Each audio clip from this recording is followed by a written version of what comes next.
Long day lay low.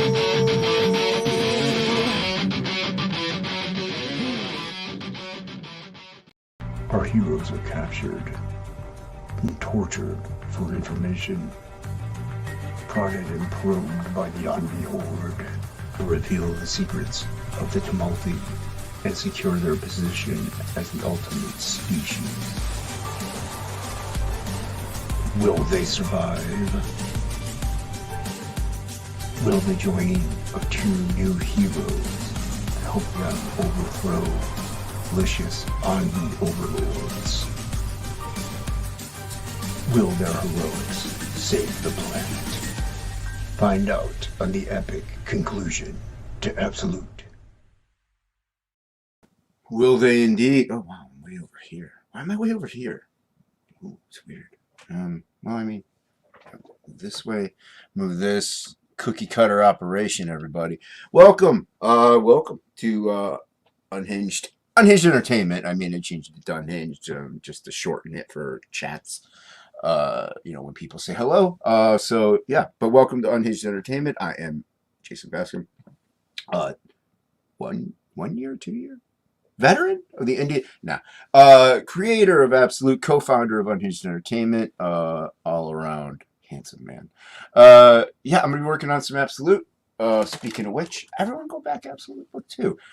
Link is in the description below. And we will take a look at it in a second if you want. If you want. You know, we don't have to do it. But let's say hello to who's here. We got Matt Kevlar. What's up, man? How you doing, friend? First one here. I said hello back. He was commenting on the picture. That is mine. That is my art table and some messy stuff that I got right there. Yeah. Yeah, I can't afford to be currently the inking and the well, I get messy, man. Yeah. Yeah, I mean, it also helps my eyeballs, dude. Really, I can see the paper a little better, but I can afford to be messy. It's yeah. It takes me a minute to read these, you guys, as you know, but I try to read them. You know what? These help a little bit with the fuzziness, but I still am slow in the reading. All right, I got to get better ones actually. Oh, you see my big dome.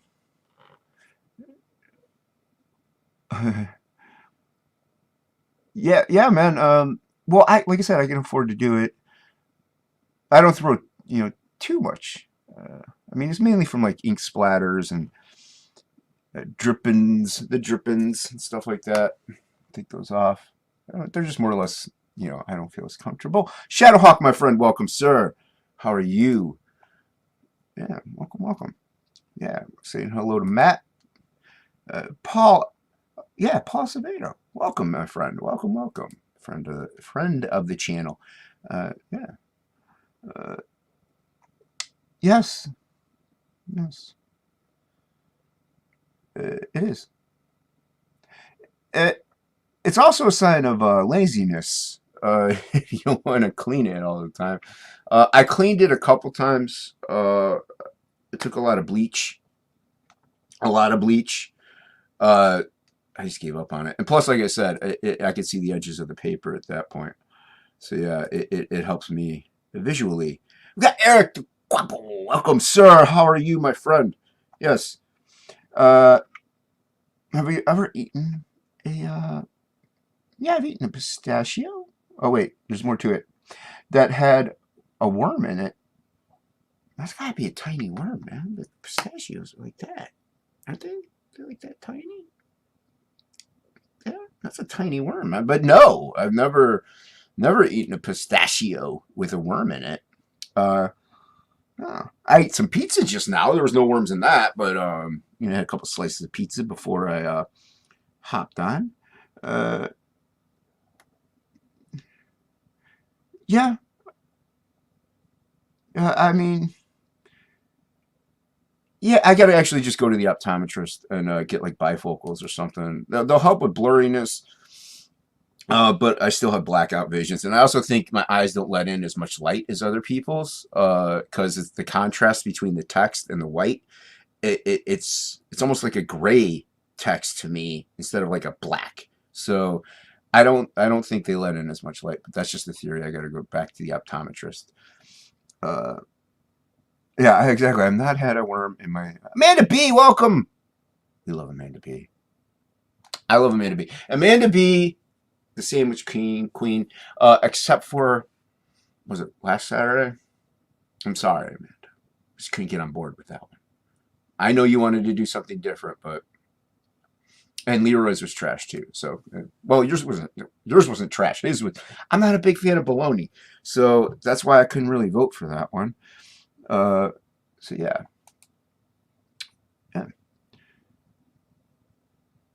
It was crunchy. Well, they're high in protein too, sort of the pistachios. So, there you go. You're getting a double dose of protein. You could go do some serious. Wow, I am seriously far behind on this chat. You could do some benching. Yeah, I think people are mainly just saying hello to everybody, which is good. Let's see if we got. Thank you for dropping that link. Appreciate that. We're gonna go over the campaign a little bit. I actually have some pack. Do you want me to open packages? Do you care? I got two packages. One of them I know what it is. The other one I'm not sure.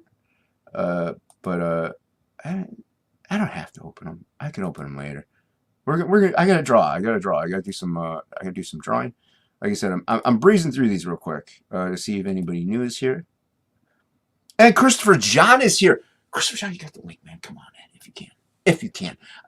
Christopher John, very good friend. I consider him a very good friend, and phenomenal artist, killing it during Fragtober as well as anything he really draws. I'm a huge fan. I was a fan, became a friend. So that's always good when that works out. Yeah, welcome, sir. Appreciate you coming by. Like I said, you have the link if you want to drop in. Yeah. Yes, hello, sir. Hello. I know you got your family, so you might be spending time with them, and that's more important, sir. I will not take offense if you spend the time with the family. So, yeah. All right, I'm catching up real quick. Breezing through. All right, we're caught up. All right. Yeah, we'll just take a gander real quick at Absolute Book 2.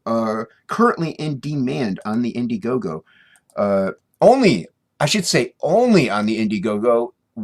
Absolute is not and will not ever be on Kickstarter. I can't vouch for any other campaigns I may do. I am Comicsgate, but I'm small business and we got to branch out sometimes. And if Kickstarter can help get a couple bucks and a couple eyes on the kid, let's drink more of this. We need a little more energy, especially since I'm drinking decaf anyway. I know, don't make no sense. But if I drink these and I drink coffee, that's like more and more caffeine. So, yeah. So, Absolute Book 2 only on Indiegogo. You can only get it here, ladies and gentlemen. We are currently sitting very well and very nice at 12,447. I think we're at what? I can't really see it right now. I don't want to put my glasses on. I'm lazy. Like what? 207 backers or something, which is phenomenal. Thank you, everybody. I really appreciate it. Hail Comicsgate. Hail the fans. Hail Indie Comics. We couldn't do this anywhere else. I couldn't do this anywhere else, I don't think. I mean, like I said, I was originally going to go through Image Comics back in the day, and then the COVID hit. But and also I started seeing Frega's stream, and I was like, yep. Frega was my introduction to CG. So as far as I knew, CG was all like, hey, let's make artwork and create, these are the techniques, and we're gonna make comic books. I didn't know it was like SJWs are terrible. So yeah. So my initial introduction to CG was comics are awesome, or was it cool that he said? Anyway, yeah, Absolute Book 2, the finale, the end to this story arc of these reluctant. One reluctant really hero. The young lady is more of a go-getter in the beginning of the campaign of the book, but they are out to overthrow the malicious Envy overlords and take back the planet. from their vicious, vindictive rule. Just checking the chat real quick. There might be new people. If there are, I'm sorry I missed you. Black and white adventure. There's one colored cover, the Max cover, the Max homage cover, I should say. So the rest of the interiors are black and white, colored trading cards, colored poster, colored window cling. There's a lot of colored stuff that I have. I have great colors as well as I guess myself is on there too.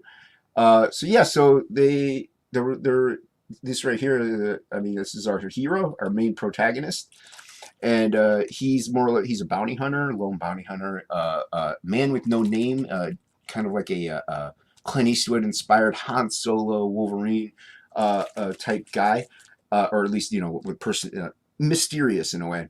You don't know really who he is or where he's from, but he's a bounty hunter. You get a sense of his attitude and you get a sense of his personality throughout the book. So it's not like he's a total mystery. You can kind of relate to him. He just wants to do his thing. He doesn't want to really be bothered. But he's going after this ultimate prize so he can pretty much retire. He's an old man. He's getting up there. I know he doesn't look it, but he's an old man. And so he's going after this ultimate prize. He sees this young woman escape from the Envy Tower, where the Envy are the aliens, the evil, malicious, hive-minded aliens. And she escapes from the tower, which is no easy feat that she invading it. And so he's like, all right, well, I'm going after this ultimate prize. It's going to be very dangerous. And so he takes on this young lady who he is unaware has her own agenda of overthrowing the Envy rule. And she's like, well, I'm going to need some protection since I'm wanted by the Envy, which is not good.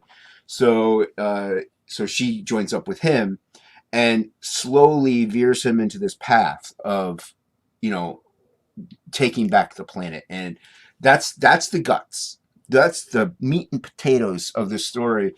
It's a story of whether or not these two can trust each other, whether or not they can, get along and cooperate and just learn to trust each other. Really, I mean, I said it in the beginning, but hey, why not double down on that? Because trust is a big thing. Like what is it? Devil's advocate. Once, like a butterfly's wings, once touched, you never get off the ground. So, delicious. Kobe. Anyway, so yeah, so they slowly, and then along the way they meet up as well with you have Ratam here. I'm not spoiling his name or anything in this. Who's a trading card as well in this campaign. So you have Ratam. They meet up with Ratam, who's in book 1. He's a seeker, a seer, and also you have Samurai Priest.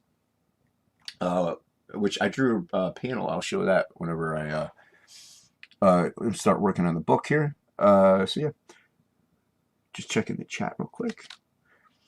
Appreciate y'all. I know I'm not highlighting y'all or reading anything, and I'm so sorry. I love the chat. You guys know I love you. Pardon me, but if anybody's watching this on replay, thank you, by the way. So yeah, so they meet up with the Samurai Priest, who is...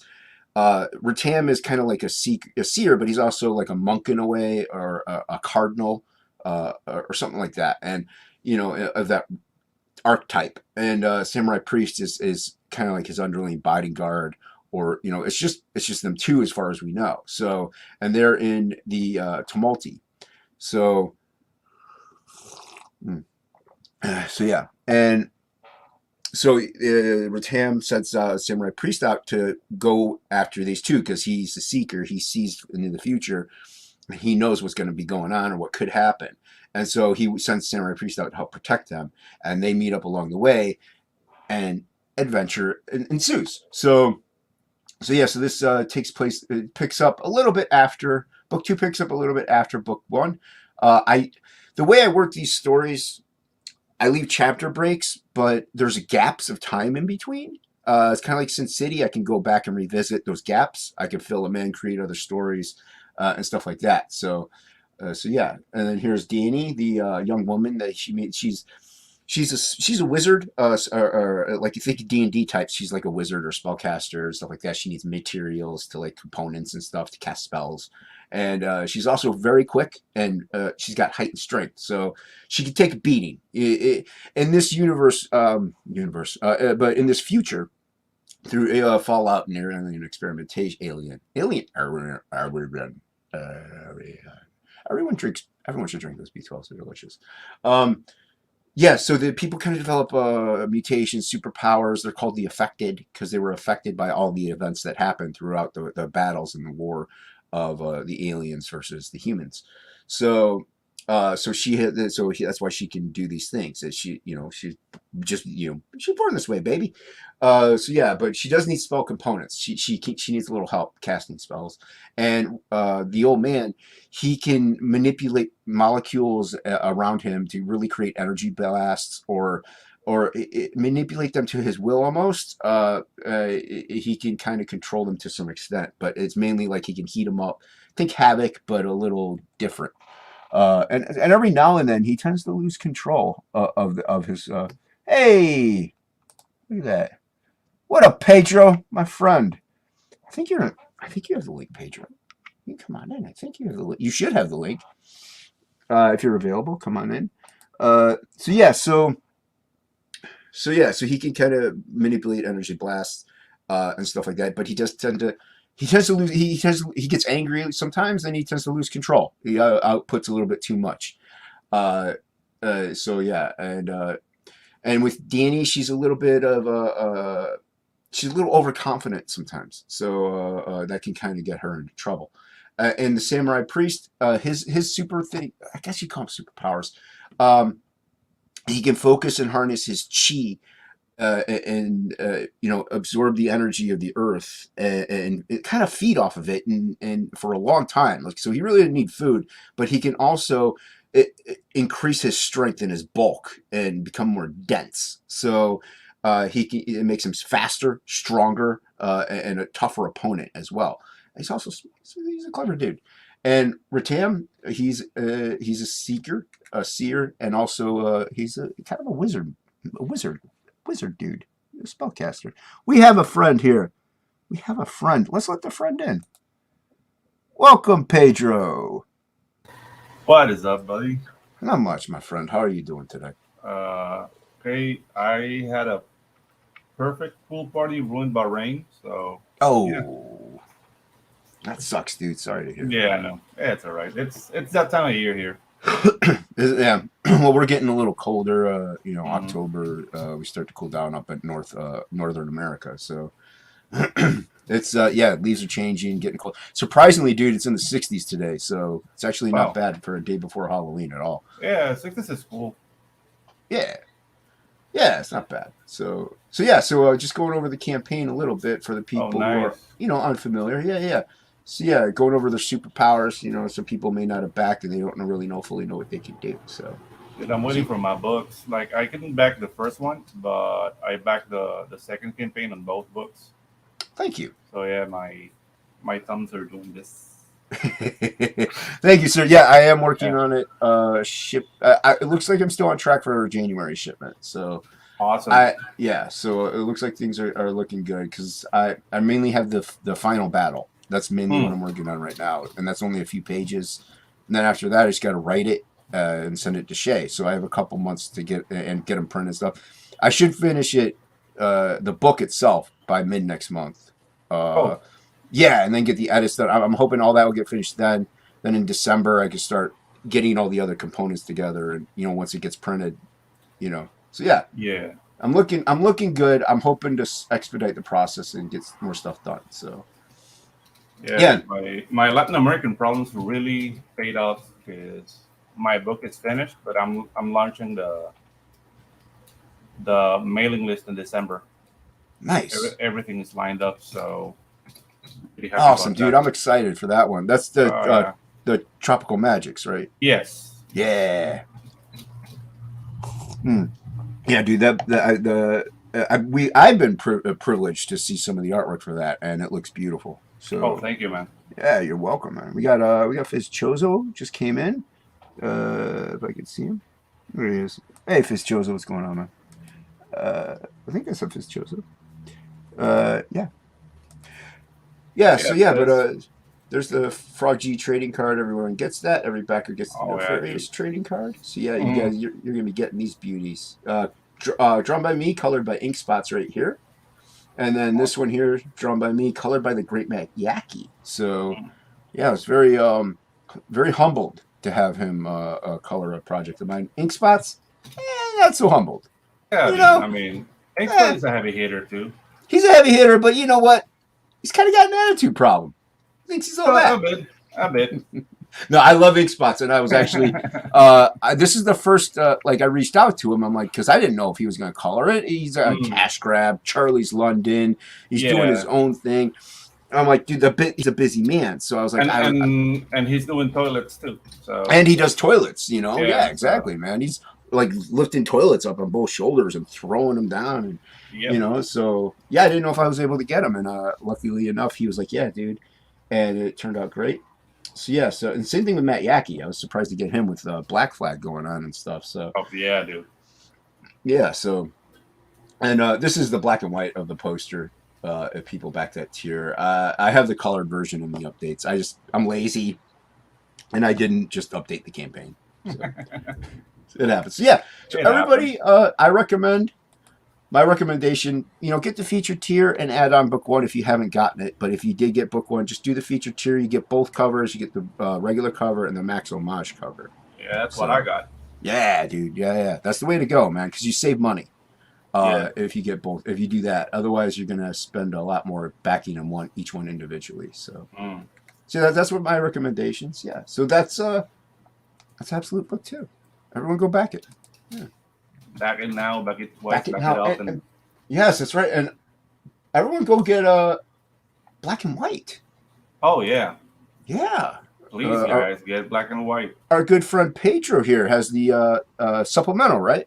Yes, sir. Yeah. I did the high octane animated adventures is what Art calls it, and I'm not gonna contradict him. And yeah, he wanted me to do it in like animation style. So basically, my thought process was, have you seen that series called Danny Phantom? Johnny Fan. Yeah. Well, so I grabbed kind of that and took that style a little bit closer to comic books, and that's how that ended up looking. But dude, like it's something I can do really fast, which I wasn't expecting. Like, because Art wants to deliver that like in 2023. Like I'm already done with my book. Yeah, but that's good because you can focus on your own stuff at that point. Yeah. I want to say hello to Johnny Cage. Welcome, sir, to the channel. Hey, Johnny. Johnny Cage. We got. Yeah, there's you. Yeah, it's me. Yeah. I was just trying to catch up here. See real quick. Yeah. Watching only 6 likes. Only 6 likes. That's fine. Hey, you know what? It's a Saturday afternoon. People are out doing, like you even said, you were going to have a pool party. So no, I was in a pool party. You were in the pool, right? So there you go. If it wasn't raining, you'd still be in the pool party. So yes, sir. It's a Saturday. People are busy, or a Sunday, depending on what time zone you're in. But people are having a good time, and that's fine. There's nobody home really. And I got to work anyway, so I figured why not go live and work on a little bit. Absolute. I did get packages. I asked the chat if they wanted me to open them. I didn't even bother looking to see, so we're not going to open them right now. I don't know, dude. Seriously, like I don't know how much people enjoy watching those like mailbox open streams, or seeing what you got. Like, do they really care, or do they just like? It depends. Like there are shows that are dedicated and. If it's like more review oriented, that can be cool. But I mean, everybody opening what they had seems a little bit like see whatever that kind of thing. Yeah, exactly. I got someone knocking on my door. Open the door. What do you want? I got a haircut. You got a haircut. Hold on. Let me mute myself and Pedro, take over. Read Shelby Robertson's comment here. And So Shelby, you have brother. the link. Just enjoying the magical, mystical, etheric sounds of emanating from Unhinged. Wow, that was English is not my first language, guys. So this kind of chats are hard for me. So how you guys doing? I came in to visit, and now I'm working. That's Jason. You gotta love that guy. So yeah, you guys already backed Absolute. I hope they did. Yeah, no, my nephew got a haircut, and he wanted to show me. So he's 13. So yeah, Awesome. yeah, it looks good. And Yeah, Shelby he has didn't the do link. anything crazy. What's that? He didn't do anything crazy He didn't. No, with the haircut. Yeah. no, he's got like this curly hair, which is weird because like Mm. no one else, none of his brothers or his sister have curly hair. But Mm. he's got like he usually has like this big poof that he likes to have in the front Oh, okay. and like trim the rest. And it's like it's weird. He just has like a giant. But he had it trimmed down. He looks nice, man. He actually Oh, looks good. Yeah, he didn't do anything like super crazy with it. yeah. or I remember anything. I once did a reverse mohawk. And yeah, I was like 12. Yeah, I've never done a reverse mohawk. I had a mohawk at one point though. Yeah. So yeah, My dad kicked my ass. I had what they called a I don't know if they call it high and tight or what, but like I had all my head shaved except for like where my headphones are forward. You know what I mean? Like right here forward. So that was, and then it was Yeah. long, and I pulled it all the way back. Hmm. So I actually had decently long hair at one point. But much like a lot of people, like Frey against Up 5 just went bald, and that's fine. Yeah, that's all right. I got a decent skull, man. That's testosterone, baby. That's right, man. It's all high T energy. Exactly. Exactly. Yeah. Just a poetry for vowels. That's what it is. That's all that it is, you know? All right, we're going to switch the... boop, there we go. There we go. That's how we do. Oh, there you go. Yeah, that's how we do, man. Yeah, this is... I really like this panel. I thought it turned out nice. You know, you got the samurai priest getting all angry, yelling at the dude with the wrecking ball who... his name is fully revealed in this issue, so... Yeah, so and they're gonna go head to head. Like I said, this is I'm rearing up for the final countdown. Deal. Dude, that song is old. Yes, it is. Just like us, my friend. Yeah, it took me back. It took me back to Yeah. simpler times. Yeah. Yeah, Shelby and Christopher John, they can come in. They have the link. So yeah. I've only screamed with Shelby once. He's a good dude. Yeah, Shelby's awesome, man. And Yeah. I think one of the best, definitely top tier, top 5 to 10 best artists in CG and indie comics. Oh yeah, dude. You saw his Groken yesterday? I did not. Jesus. I did not. Did I see it, Shelby? Come here and tell me if I did or not. Yeah. Come here, come to my face. Yeah, say it to my face, Shelby. Come here. Everyone go back 94 Ragetality's War. It's a beautiful looking book. Oh yeah. It's a story of love and adventure and Blades. and blades and none of the things I said earlier. So, well, maybe adventure, but not love. Yeah. There might be some love in it. I don't know. Yeah. Love for Blades. Yeah. Love for blades. What is he saying here? We're headed to the... No, man. See, the pumpkin patch. The pumpkin patch? In a couple minutes. What? What is it? Is that like Charlie Brown or something? Yeah. Well, no, pumpkin patches are a real thing. Oh, okay. Yeah, up here, you go to like it's kind of like a farm type setting, and you go and there's all these pumpkins. You pick out which ones you want, and you hack at them and chop them up, and toast the seeds and eat them. Yeah, because down here we don't have pumpkins. We have zapallos. And you have what? Zapallos. I like that. It's like a pumpkin, but it's green, but it's not fun. It's a pumpkin that's green and not fun? Yeah, because there's lots of bugs surrounding the zapallo patch. Oh, that's not fun at all. Yeah, exactly. Farms here are work. It's like, let's go to the farm. No. Hell no. I mean, well, that's the thing. Like the pumpkin patches is like more like a farm setting. You know what I mean? Like they kind of set it up all nice, and like you don't go out to some places. I guess you do, but the ones I've been to, they have more like a festival going on, and you walk around. Yeah, it's kind of like a big thing, and it's fun. But apparently, Shelby's family is more important than us. So whatever. It seems. Yeah, it seems that way. Yeah. Yeah. His Kraken is still awesome, but see, Christopher John is watching his son, and that's okay. That's okay, Christopher John. Your family is more important than me. Shelby, on the other hand, tisk Yeah. tisk, sir. Tisk Yeah. tisk. Bad form. Bad form, my friend. Bad form. Yeah.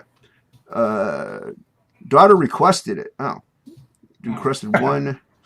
Yeah, blame your daughter. That's classy. Yeah, just blame it on a tiny human that can draw better than you. That's fine.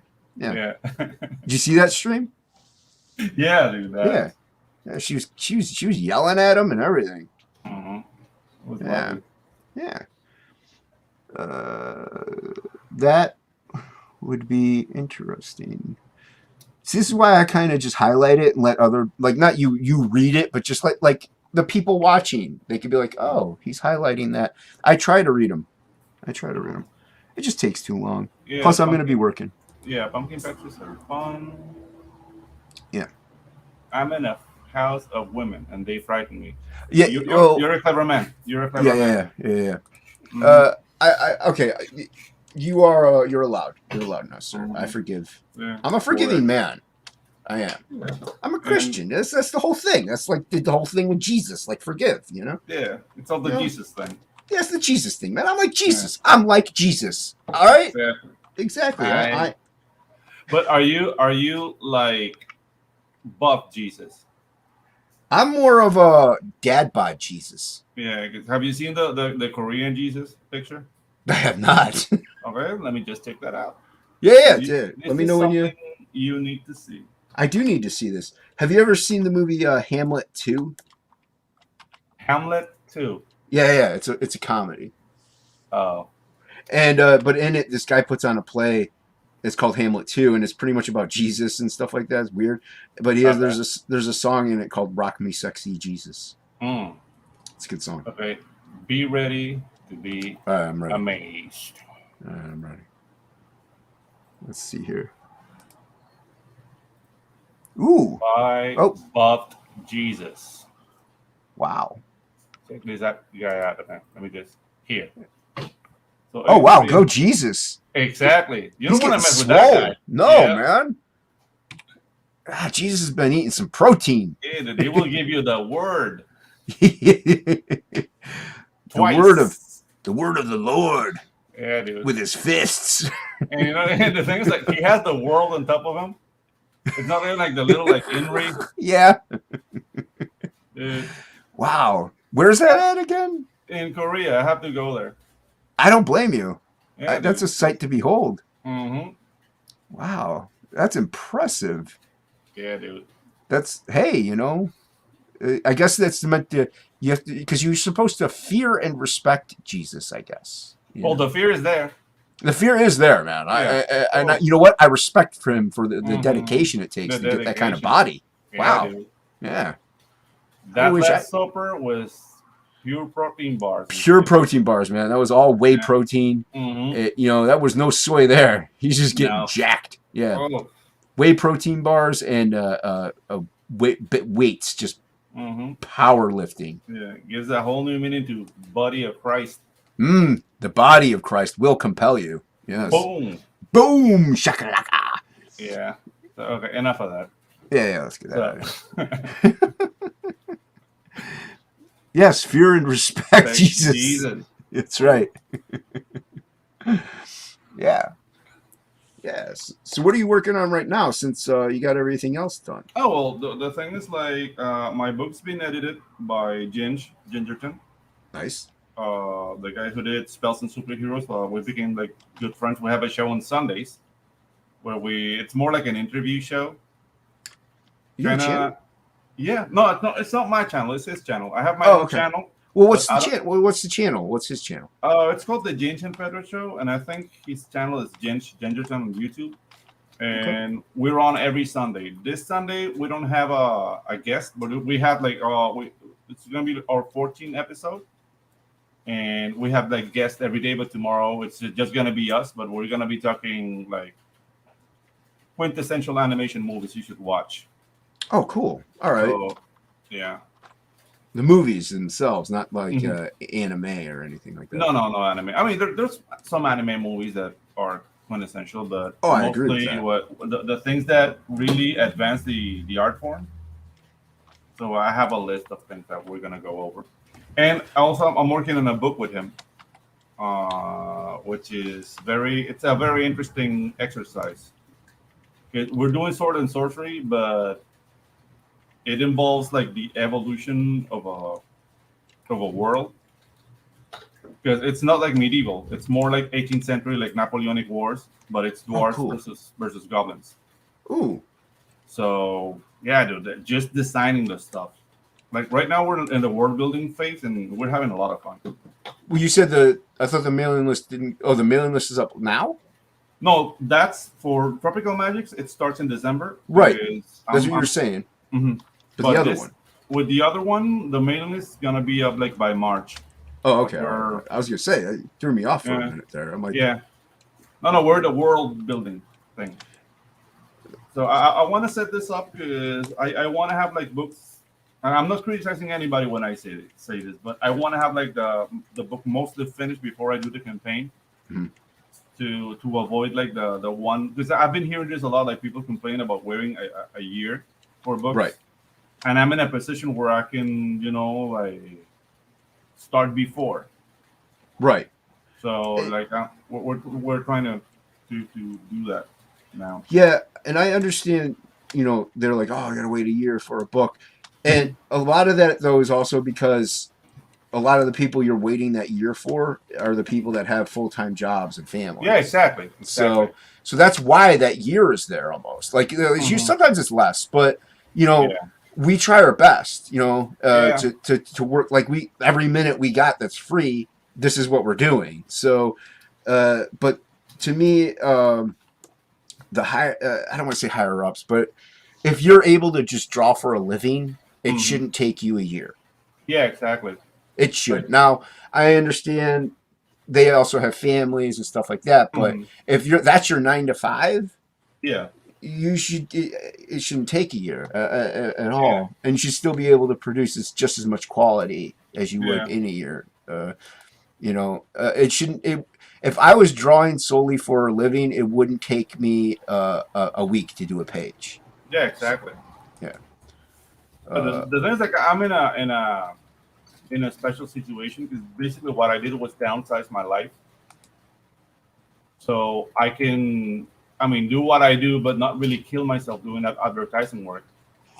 So I can organize my time so I can dedicate at least 6 hours to comic books every day. Right. So that'd be nice. Yeah. So that way I can work faster. Yeah. It doesn't make me special. I'm not saying like. No. We got Michael Green. Welcome, sir. A good friend. Yeah. What's up, Mike? Dude. OG dude. Yeah. But yeah, dude, I would love to just sit here and just do this all day long, Yeah, that's a dream. And if we get better, more efficient, the campaigns do more money, that's exactly what we're all going to do. Well, and if the campaigns do more money, you can also get better content, mainly because you're going to get like more swag, because the campaigns are doing better. Like look at Cyberfrog. He's able to produce all this content because he can afford it and also still make a living, and still afford to live. Yeah, dude. But to me, like Ethan is a mutant. Like, right. Well, no, that is the pinnacle of examples. Yeah, exactly. You know what I mean? Like that's the zeta of examples. But yeah, dude. But it's it's just up there. But not only that, we can also afford to have like the Matt Yackis and like the Fregas and the Charlie Snogans, like as variant covers or stuff like this, or even like a supplemental. We'll be able to do that. The more backers we get, the more eyes we get, the more money we get. You get better content. Plus, we are able to do this longer, so you also get more books and faster. So for right now, the year model is almost where it's at for the underground creators. We only have to keep at it, dude. Like I think right now there's a lot of like white noise surrounding what we're doing. And I found like I really don't pay attention to Twitter that much, but I just like see things here and there that stick with me in a more funny way, more so that I'm pissed. There was this dude saying like, why like right wing artists don't evolve. Like, I mean, Was there a punchline to that or something? no, like he said that, like he sees art coming from the right wing, which I guess it's Comicscape. I haven't seen like the life and works of the General Lee or whatever. Like I haven't seen comics like directly right wing like that. So he's mainly talking about us, but saying like we Yeah. don't evolve. But I see what's happening on the mainstream, and dude, there's a lot of people who shouldn't be doing books there. Right. Well, real quick here, we're gonna welcome a legend, a champion, Oh, there you a go. man who he's a welterweight. He's a heavyweight. He's a contender, ladies and gentlemen. We got Matt Six Bar in the house. Nutty. What's going on, guys? Pedro, going on, sir, Jason, how you guys doing today? Working on some absolute, man. Yeah, I'm actually doing a Brimstone from the Diaz brothers. Oh, there you go. Right Nice. on. A Grimstone coming at you. What about you, friend? I've been working on Rock and Roll Ninja all day. All right. About to That reminds me. take a break for a couple hours and hang out with the fam. There you go. Yeah, I forgot to Thought put the banner up. Thought I'd stop by real quick at 420, say hello. There you go. You Much the appreciated, degenerate. sir. Yeah. Much So appreciated. what's going on, La Rock? Yeah, you got some good people in the chat here. You got Michael Green, Christopher John. Michael Green, Yeah. I know Shelby stopped by for a minute. Irk. Amanda B was here. Yeah. Yeah, we got some good people, man. Christopher. Yeah. He's hanging out with his son, otherwise, which is good. Family time is the most important. Mhm. That's why I ignore them completely. Yeah, dude. Yeah. So, Rock and Roll Ninja is going to be done and ready to go in December, right? Yeah, end of December. Nice. At least my Awesome. part. My part is Right, will be right, done right, by right, the right. end of December. He may go into like OCD mode and like it'd be ready a little bit later, but But you're right. Your job is done. Yeah. At that time frame. So yeah. yeah. It's after that. It's all on everyone else. Yeah. On the rest of the team. Now, after Rock and Roll Ninja, are you gonna like take a couple minutes, like a few days, just relax, chill, and hang out, or are you gonna like jump right back into something else? Well, I mean, already I know have you a got couple of Goblin things Girl. I know you got planned. Goblin Girl. Yeah, Sorry. I mean, I already have a couple of things planned, but I'm definitely going to take a couple of weeks off just to hang out with the family because, Right. it's stressful. Dude. Yeah, it's pretty crazy what we're doing here. With time wise and just like you said, stress levels, and it's fun, but at the same time, you're like, oh, I really got to get hammered at this, and you're also, like you said, you ignore family. Yeah. It's time away, so that's why we get the big bucks. Yeah. Yeah, dude. Comic book big bucks. I mean, I say I'm going to take a couple of weeks off, but I'll still end up drawing. Well, dude, it's an You know what addiction. I mean? Like Yeah, those couple of weeks will be me kind of designing and fiddling around and thinking about the next project. Awesome. I think. I mean, I know I got Frog G after this, but I might, obviously like you, I want to take a little bit of time off and just draw the stuff I used to do, or like it's not fine art, but like just free flow, almost like let out some stress, with those creative things, and because I do want to get an art book put together of like stuff that I've done, and that could go in the art book. So Yeah, I've done all kinds of other shit, dude. I'm just jamming on doing comic books right now. So yeah, exactly. Oh yeah, dude, I know you have. Yeah, it's like, hey, do you want to do this art gallery show? Like, not really. I really don't want to like think about like stretching canvas and I get prepping canvases and like getting them showing up there. You know what I mean? Like, I don't know. Yeah, I'd rather No, I just draw get you. comic books right now. I'm super like happy. dressing nice, taking showers, meeting people. Nah. yeah, taking showers with people. I mean, I take showers anyways. Yeah, but I mean, But no, people.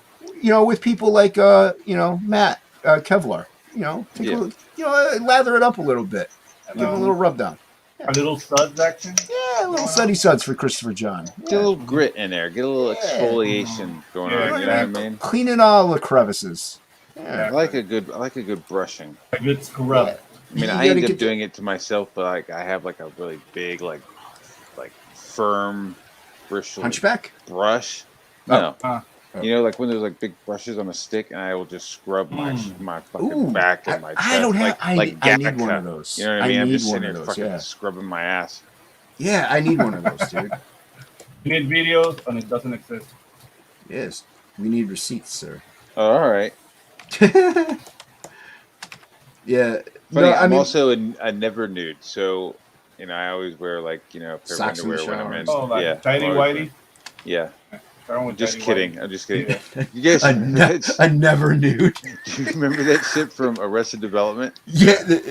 There's also in Tobias Beecher was he was a never nude. He like wore fucking cut off shorts in the fucking shower, like he just refused to be naked. in the movie Better Off Dead, John Cusack, like he wears his socks are in the shower. Like he'll get out of the shower, and he's like blow drying his socks. Like Dude, that sounds so uncomfortable. Yeah, dude. God, No, Dude, Better I Off remember Dead is fucking like amazing. whole day in school, there was always an asshole like showering in tidy whitey. Well, I mean, no, he's a little embarrassed. Yeah. Micro penis action, I don't know. Well, Like, he's we a were all little like embarrassed of 9. he's embarrassed of his giant penis. We were all like 9. Yeah. You know. Oh yeah, maybe This, he had like this a poor kid gargantuan, had a fucking baby's arm hanging off. Exactly. a gargantuan elephant trunk for a penis, just It's like, oh, I'm so and ashamed. angry red and just like Angry. Like Barry when he was in preschool. yeah, like my cock scowls. I can. Yeah, just horrible. No, my fine art stuff is more or less on like mixed media paper and stuff like that. I don't really do. I'm not too skilled at the canvas and the paints, so. I like stretching my own canvas. I like Yeah. Fuck yeah, dude. I like because I'll go to Lowe's, and with the same amount of money. See, I'm also being like a cheap bastard, but I'm also being an Eagle Scout where I'm being thrifty. So Right. you know, instead of going and buying canvases from Michaels, I'll take that same amount of money and I'll go to Lowe's, and I'll buy some lumber. I'll buy a couple of drop cloths, you know, and then Right. I'll build my canvases myself, you know, and I use the canvas from Lowe's. You know, there's like drop cloths in the painting section. You can get them Right. like 6x5, 12x12. They Right. have like a really cool texture to them. So I Yeah. use that to stretch rather than just like going to fucking Michael's and like spending a shit ton of money on, you know, Right. canvas. You know, Right. this is painting canvas. Like fuck that. I've used sheets, dude. I'll be like, honey, Yeah. are we gonna use this sheet anymore? No. And then I'll like stretch that over some wood and like paint it and prime it. Yeah, if you know how to do it, do it. That's what I Yeah, say. Like exactly. I never really learned. They tried to teach us in college, but it just didn't take for me. Yeah, that's so- where I learned. I learned at college. I learned at went to SVA and in painting. That was I mean, like it's fucking pretty week. cheap. Week one was stretching canvas, Yeah. and then the rest of it was like color theory. You know, where Yeah. you did like the grid of Yeah. paints, and on one side would be one set of colors, the other side, and then you would like just mix them and grid them across. Yeah, paint the world. Yeah, they tried to teach us, and I'm just like, I don't know. I zone out, and I'm like, I just don't want to do it. I just want to get to the fun stuff, you know. And to me, that's not fun. I want to draw movies. Yeah. Yeah, Well, I want to. I had a really great painting teacher. His name was Peter Heineman, and like you would just kind of pick what you wanted, and he would come around and talk to you, and that was all right. You I had a one good time painting he came teacher. over to me and was like, "Yeah, you're definitely not a painter." That's what he fucking said to me. I was like, "All right, Oh, bro." jeez. Right?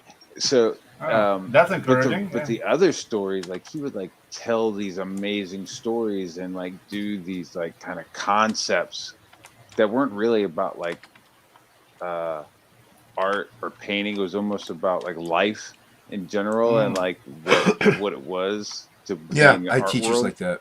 Yeah. Like he like so. Let's say we all did the little art grid, right? So we all came in with our little 1 by 1 canvas with our art grid. Well, he then like took all 20 of our grid and like kind of placed them in different locations around the wall, right? You know, he like made like a grid out of our grid kind of a Right. thing, and was like, that right there, that's my art. I could sell that right now and not pay you anything. Like it was just like wild shit like that. You know what I mean? It was like that's modern art. It's like, and that is modern art. Yeah. yeah, it was like, it was pretty rad. And then he talked about getting into like fist fights with people and like just We like once went to weird this whorehouse, weird like Jack Kerouac like village stories from the 60s. You know, we're all just like sitting there laughing our asses off while he's like talking about, you know, doing drugs and, you know, having flashbacks of Nam and shit. I don't think he went to Nam. This guy definitely was like a hippie. Yeah. Yeah, Okay. I had a couple teachers like that. I had a teacher named Mike Carnegie. He was fantastic, and he would do stuff like that. It was more like he would talk about life itself while you're working, but incorporate those life stories into like how you can do it into the artistic realm. So like you can learn art through life in a way, like, you know what I mean? It's like that. And then Howard Katz was one of my painting teachers, who's a phenomenal artist, a painter and stuff like that. And sadly, both of these people have passed away of cancer.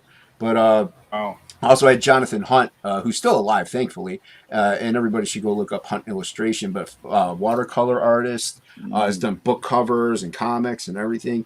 But once again, like he was more of like the Frege, like, you know, teaching art through art and just the passion of it and stuff like that. But like I had all these other teachers who would just relate their life stories and like the hardness or the drugs or the, you know, all the crazy adventures, and then being like, and you could like then incorporate into the art realm. And what school did you go to, Jason? What are Matt asking?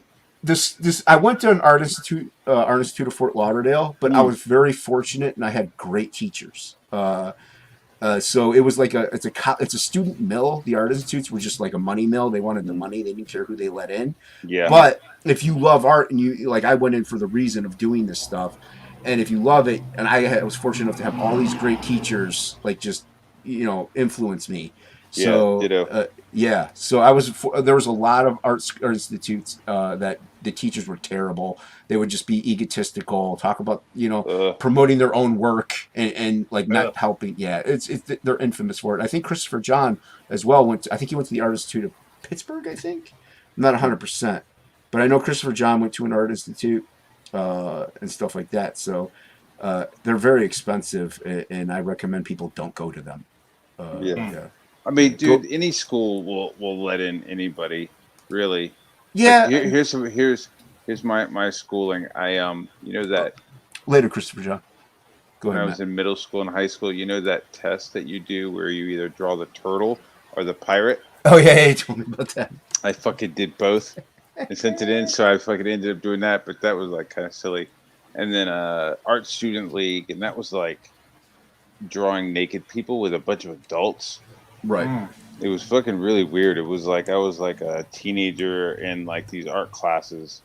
It was all like fucking 20-year-olds and shit. You know, it was kind of weird. And then SVA, School of Visual Arts. I mean, I thought going with my portfolio, I thought it was going to be a big deal. And then, you know, because you had to have an interview to get in, and then fucking day one, week one of fucking school, I was like, oh, they'll take you as long as you have a check. Yeah, you know, as long as your tuition fucking covers. I mean, we had amazing teachers. Like I had Gene Colin, I had Joe Orlando, I had Klaus Jansen. I had a whole bunch of fucking like some crazy sick motherfucking like teachers there. You know, and there's some sick teachers there now. You know, but like all the teachers that I had were like old fucking school, like they like treated it like blue collar, you know, and it was just like wild to see them like arguing with guys trying to draw shit like Liefeld. because that's when it was like, you know, Right. mid 90s. So all these people like trying to draw image, and like I just remember like Joe Orlando being like, what is this shit? Like, why are you drawing all these lines everywhere? Yeah. Like, what is all this cross hatching shit? Like, you know, it was like people would be like, well, that's my style. He'd be like, what? Yeah. Well, Matt Yaki, you have the link if you want to come in, man. I'm pretty sure you're in the dudes. Yeah, dude. But I was influenced as well by those people in that '90s style, and the teachers I had, they didn't bash it. They kind of tried to enhance it in a proper way. You know what I mean? Like they're like, okay, well, that's what you do. That's your style. But here's how you really do it, though. You know, like you have the passion for it. You know, or look at this artist. And look, like that's where I was first introduced to Jonathan Wayshak. Was in through the art institutes and stuff like that. Just that I was like, they're like, look at this guy. Look at how he does it. Look at look at this. Study it a little bit. This is a proper method. Yeah. And stuff like that. So like they didn't like try to veer you away too much. They would like take your technique, tell you like a proper way, and also show you other people. Like, well, look at fine artists or stuff like that. Look at Da Vinci and stuff like that. Yeah. See their shadows. Look at Rembrandt. Like they would try to incorporate, like, it's not just comics, it's art. Exactly. Yeah, So, exactly. Like you're you know, you go in there thinking, I just want to draw Marvel, and then you end up like having appreciation for, you know, all kinds of different art and visual storytelling, you know. Right, and that's where I was fortunate, because at first I went into graphic design because they didn't have an illustrative program. But my teachers, even though they had to teach the graphic design, they would do that. They'd be like, you know, look at Rockwell, and you know, look at like even his sketches, and he has like all these reference sketches around him, and he did 14. It's like, look at this kind of stuff. But they're like, and here's your graphic design course. You know what I mean? So. Yeah, Fizz, I'm not a huge Liefeld art guy. I like his personality and his passion and his dynamic like way of doing things and his energy, but the style itself, meh. Yeah. You know what's funny is I was really starting to like McFarlane when Capullo started taking over Spawn. Yeah, there's like a couple of issues where like Capullo was like penciling, but like it was like on the DL, I guess. Like he was like doing the layouts, and then McFarlane was like finishing over his roughs. right. And I was like, oh wow, McFarlane, like he's getting a little bit better. And it was just, well, yeah, because Capullo. It looked like McFarlane was getting too comfortable. Like he lost kind of like that old school fire? Spidey energy. Yeah, that fire that initially got him in, and Capullo kind of brought it back. You know, like those early Capullo Spawn issues are fantastic, man. Yeah, Capullo's a beast, man. Yeah, man. When I saw his stuff, and then Creech came out, I was like, oh, I was like, look at that. That's awesome. Yeah, I love Creech. Yeah. Yeah, I like all the Image guys. Yeah. I like their early shit. Like if you're like, what's your favorite McFarlane stuff? It's like, you know, the early Spider-Man stuff. Or what's your favorite Jim Lee? I'm like thinking Punisher. Oh yeah. You know what I mean? Yeah. Like if you're like, what's your favorite Liefeld? I'm going Hawk and Dove. Hawk and Dove. Hawk and Dove. like, you know what I mean? It's like I like it. I like their stuff when like they had an editor telling them to like redraw shit. Right. Yeah. Yeah, well, then they saw, well, hey, the ego, you know what I mean? Yeah, Where it was like, nah, you need to fucking redraw that panel, dude. That doesn't make sense, you know? Or you didn't have Shelby, you know, actually drawing like 3/4 of your book, and you know, you just come in, draw 3 pages, and say it was you. Wow. You should hear some of those stories, man. They're fantastic. I started to lose interest in Liefeld. I was never really jamming on his shit.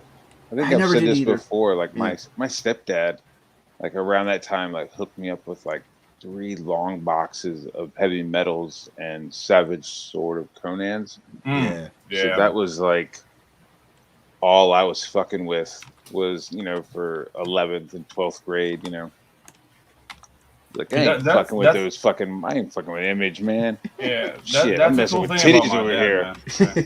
That's the cool thing about my dad. Like my dad has always been a prankster. So when he saw I was into comics, he bought me like a bunch of heavy metal, but he bought it in French. Ooh. Mm. And we don't, nor he nor anybody in my house knows French. So I had to like metal long. So I'm just looking at the drawings. I can't understand shit, and I don't want to learn French. Well, I hell, don't then blame you. that's like good storytelling. If you could read along Yeah. with the story and not know Exactly. what was up. Yeah, exactly. But my dad did it because he's a dick, not because I have not he read wanted me. Creeps. Yeah, I Bless his mainly heart. started off regular superhero stuff, you know, in Image and all that other stuff, and then Yeah. like going in the comic shop by my dad Uh-oh. might be like talking to somebody or whatever, but I'd wander over to like the heavy metal area. I'd be like, "What?" I'm like, "This stuff is just crazy." Like I was a kid and I'm like, "I shouldn't be seeing this. This is awesome." Yeah. So, I hear uh, somebody the yelling light. for me downstairs, man. I gotta all right, go. yeah. But Thanks for coming on, man. I'll see you guys later, and All right. holla back, check, Pedro. Take care, Maddie. Later, man. Later, guys. Later. Read it. Yeah. So, like I didn't buy many heavy metal magazines, but Mm. I looked at enough of them, and then I started working at that comic shop, and then like looking at those magazines, I started to understand it was more than just what like the gratuitous stuff. Like there was like actual Yeah, fine art exactly. to it, Yeah. storytelling and stuff like that. So. And then I would notice, the little kids being, I'm like, hey, you can't go over there. You can't go over there. Like, You don't for want to see that example, kind of like stuff. Yeah. somebody like Superior, for example, like that guy's a draftsman. Yeah. Oh, the guy who made Druna, hmm Superior dude, like that guy, like his life drawing is on point, but dude, that's rough. It's a lot of full frontals and penetration and whatnot. That's not for a 12-year-old to be watching. You know what I mean? No. But No. the art is there. Dude, I remember, I don't know who I don't know if it was Dark Horse or what, or Dark Horse Presents comic, but I thought the Turtles, I saw a turtle on it. I thought it was a Teenage Mutant Ninja Turtles, but Yeah. here it was more like a spoof thing, and it was like adult teen, like literally full on rated R to X rated teen, like turtle like spoof thing. And I didn't know though. I bought it, took it home, I was looking through it, and I was like 12 or I'm not whatever. supposed So I to see, I'm look like, at Dad, I'm like, what's this? We didn't get the right thing. And he was like looking through, he's like, wait a minute, I'm angry now. And and the comic shop owner, I used to work with him. So we went back up to the shop, and he kind of like didn't yell totally at him, but he's like, why did you sell my son this? He's like, what's in this? Do you know? So yeah, he was a little upset. But I was like, I saw that, I was like, I shouldn't be seeing this, Dad. Dad, I feel funny in my loins. Funny this downstairs, Daddy. I don't know why. I don't know why, but I like it. I like it. Can I buy more of these? Yeah. So. Yeah, but I think it's good to introduce children to the Spider-Man and all that stuff. Yeah. But the independent stuff that's kid quote unquote friendly, like nothing harder than Image, but not just Image. Like look at the Dark Horses, look at Vertigo if you can. I mean, there's a little adult stuff there, but look at older stuff and especially if they're into comics and art and storytelling. Look at some of that older stuff. But yeah. Yeah, I mean, most of the Silver Age is safe for kids. Right. So, yeah, there are things to show them. Even though I'm not a big fan of the Silver Age, and it's a little bit, like corny. But the Silver Age can be pretty corny. Yeah. Yeah, I like Bronze Age better, but still, like, even between Bronze Age, like, there's lots of things that kids can check out. Right. Well, and like I said, like if you notice your kid is like kind of interested not just in comics but like drawing stuff, try to introduce them to like regular art, like paintings and stuff like that, and like to show them, look, this stuff is what kind of led to comic books. Yeah, it's the same wellspring. Yeah, come from the same place. Yeah, I mean, well, it wasn't storytelling, but paintings told a story back then.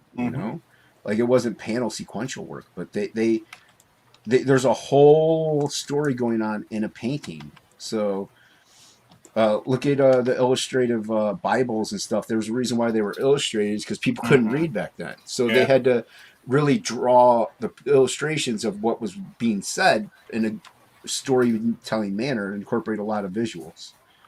So, I mean, I just love this medium, man. I love artwork. Yeah, And yeah. you know, like you're into animation, so all Mm-hmm. this, you know, animation led into also like all this other stuff, like the kind of Yeah. comics, animation, and they all just grew up together. They were born almost at the same time Yeah. because the guy who came up with the first techniques to animate was a guy called Winsor McKay. Mhm. He used to work for newspapers, so he was like a syndicated draftsman before photography, and he started like he had this condition called photographic draftsmanship. Like he could make the same drawing one after the other, but like exactly the same. He was a freak, so I got you.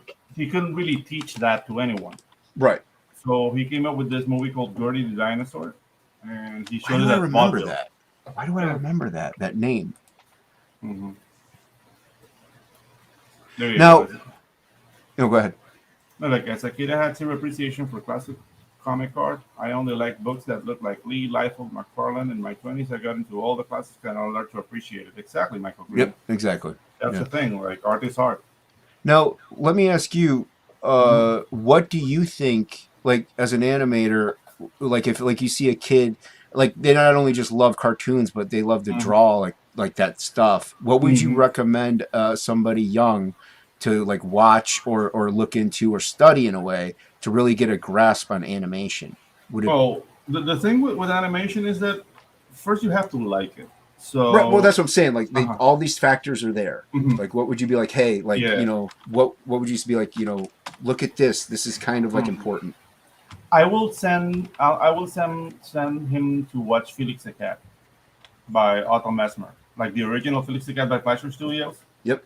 because those animations are simple enough so you can actually see behind the curtain a little bit. Mhm. It was very primitive. Like I'm saying, like Otto Messmer was one of the first guys who did like serialized animation. These were shorts for film. Like Mhm. there would be the shorts you show before the movie came out. Right. So it was like 7 minute shorts, but they were very like the stories were simple. The animation was simple. You could see like at some points like they were drawing the background over and over again, which is something you don't do. You don't do that, yeah. Yeah, and the line will be like trembling on screen. Like you see little mistakes like that. Right. And they use a technique called rubber hosing, which is like there's no articulations, like there's no elbows, like all the arms move like a rubber hose. Oh, okay, I got you. So it's just like it's simple enough like that way like but the things like when you show things like that to a kid, they might say like, oh, but this is not Naruto. No, it's not Naruto, but Right. to get to Naruto you have to start here.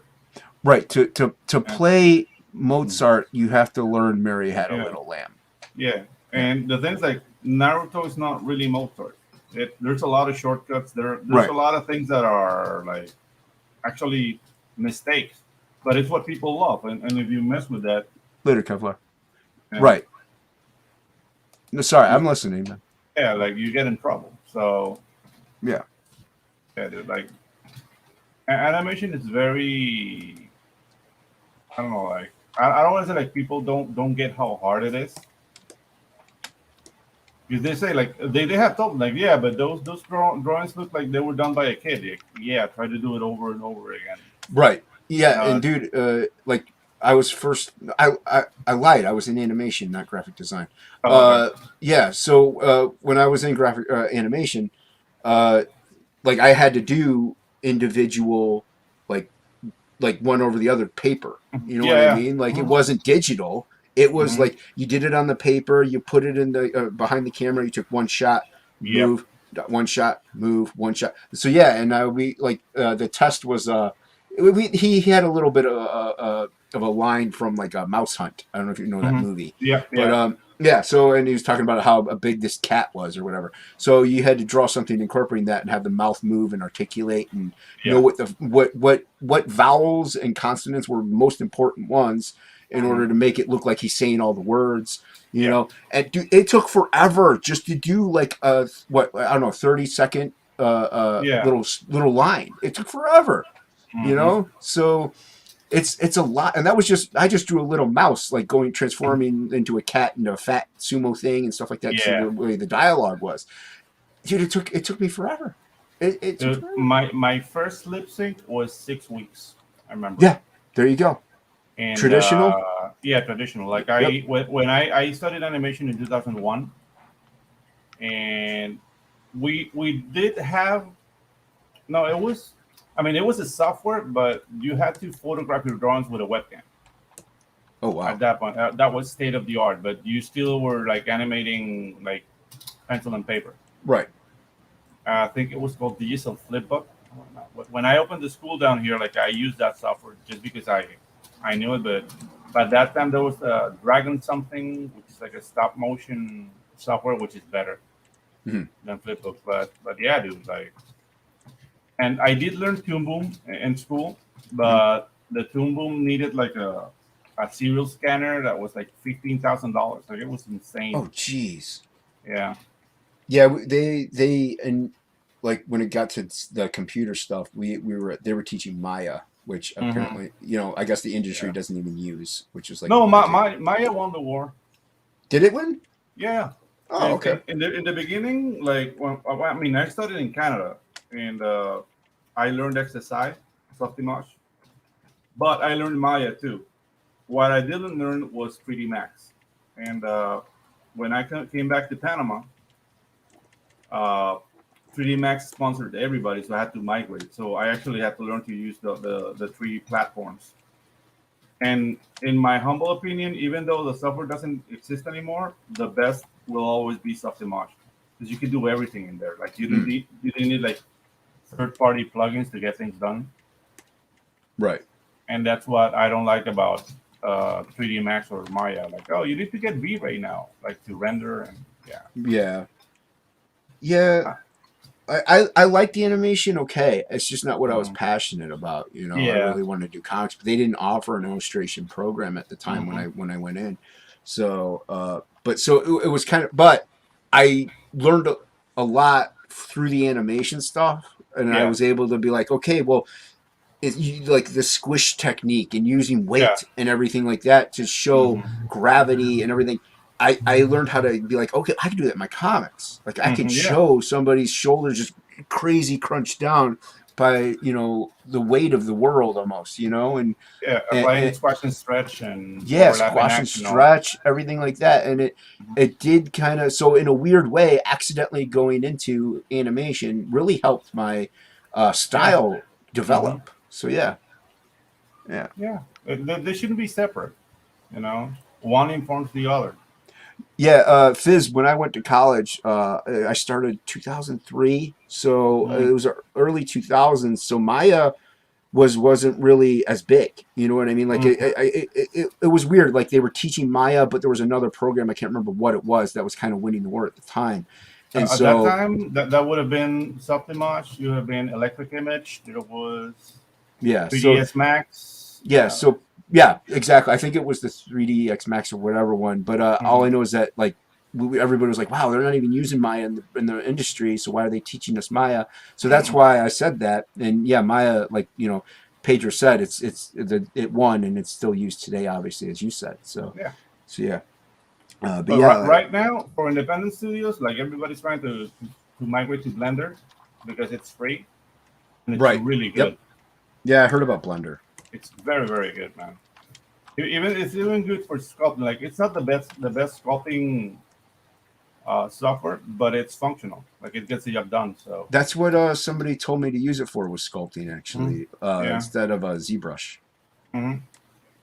Which I want to learn. I want to learn how to do those. The ZBrush, the things like I really don't. I'm not a fan of the ZBrush interface because they want to make this like 2D, 3D environment that gets confusing to my brain. Right. But in Blender, you're sculpting in a completely 3D environment, so it's just like normal modeling. Just you have like different tools. Yeah, I learned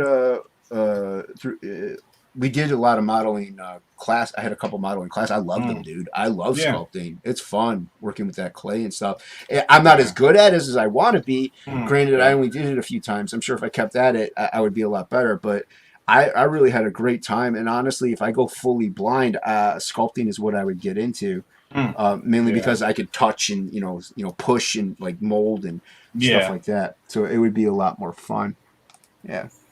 Hey, 24 Eyes, what's up, man? Welcome, welcome. Good to see you. Yeah. Sculpting in Blender, though it's a pain in the retropology.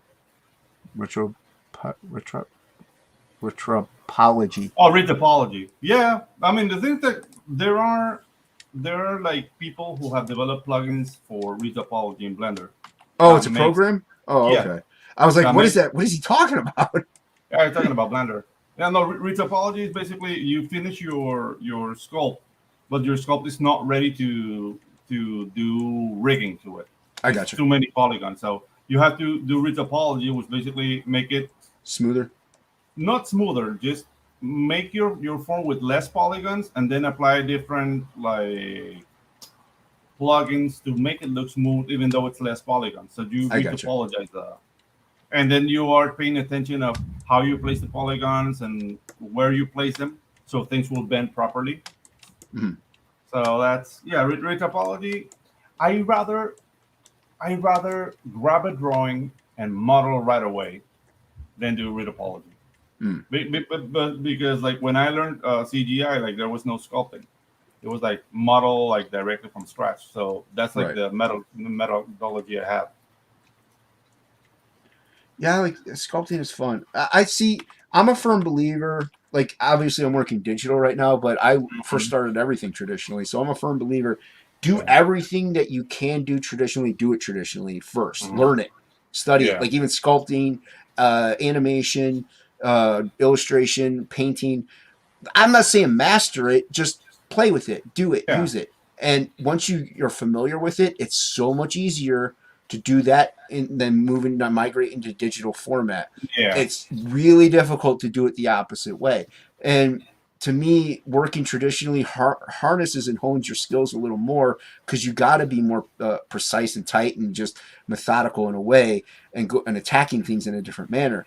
Digital, you can kind of be like, oh, well, it doesn't matter. I can mess up as much as I want, and I can just Control Z. Control Z, yeah. Yeah. So I'm a firm believer, learn it traditionally first. Learn how to blend, learn how to sculpt, learn how to ink.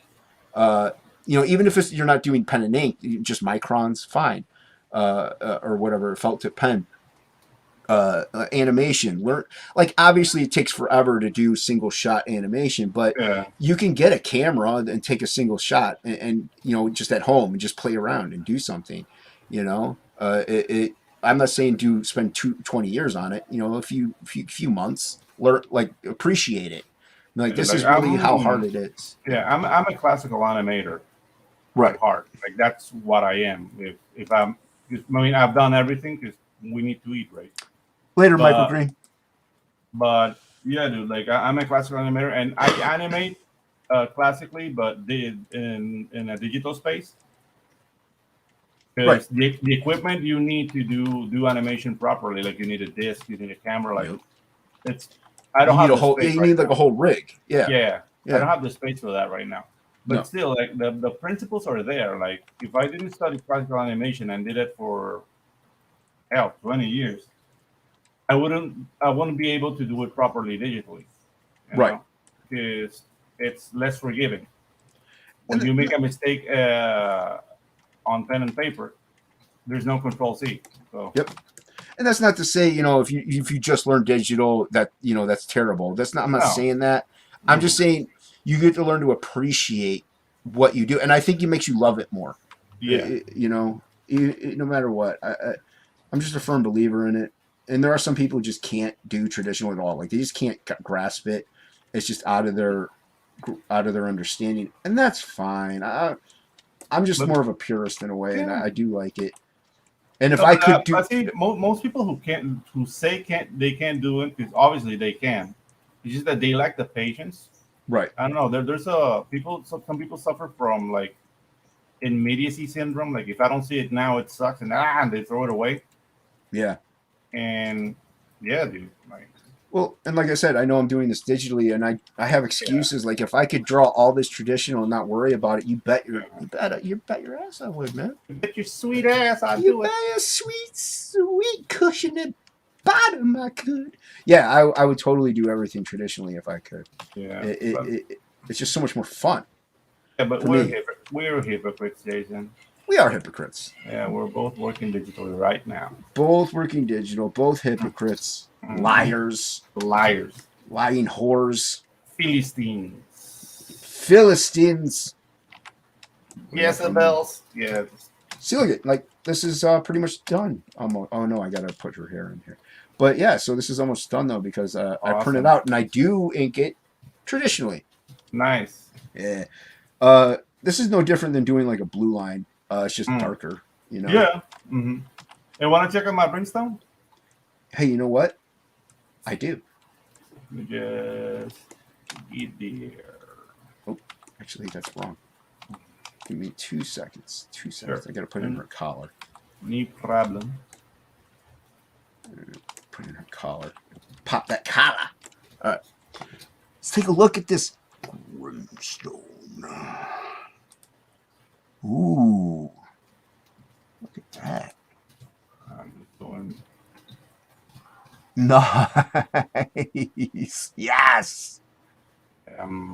I might do a background for it, but I'm not sure what's.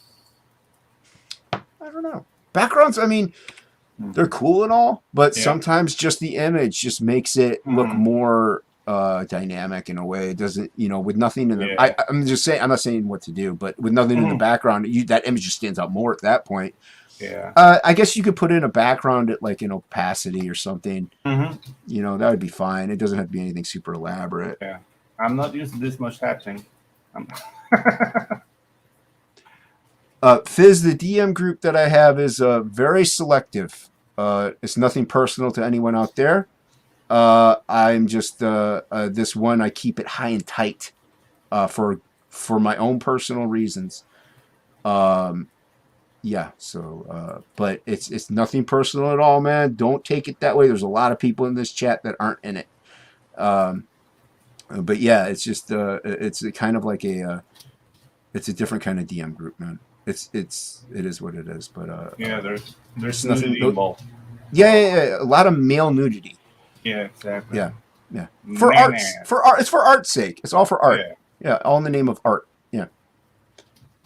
No, it's but yeah, dude. Yeah, it is what it is, pal.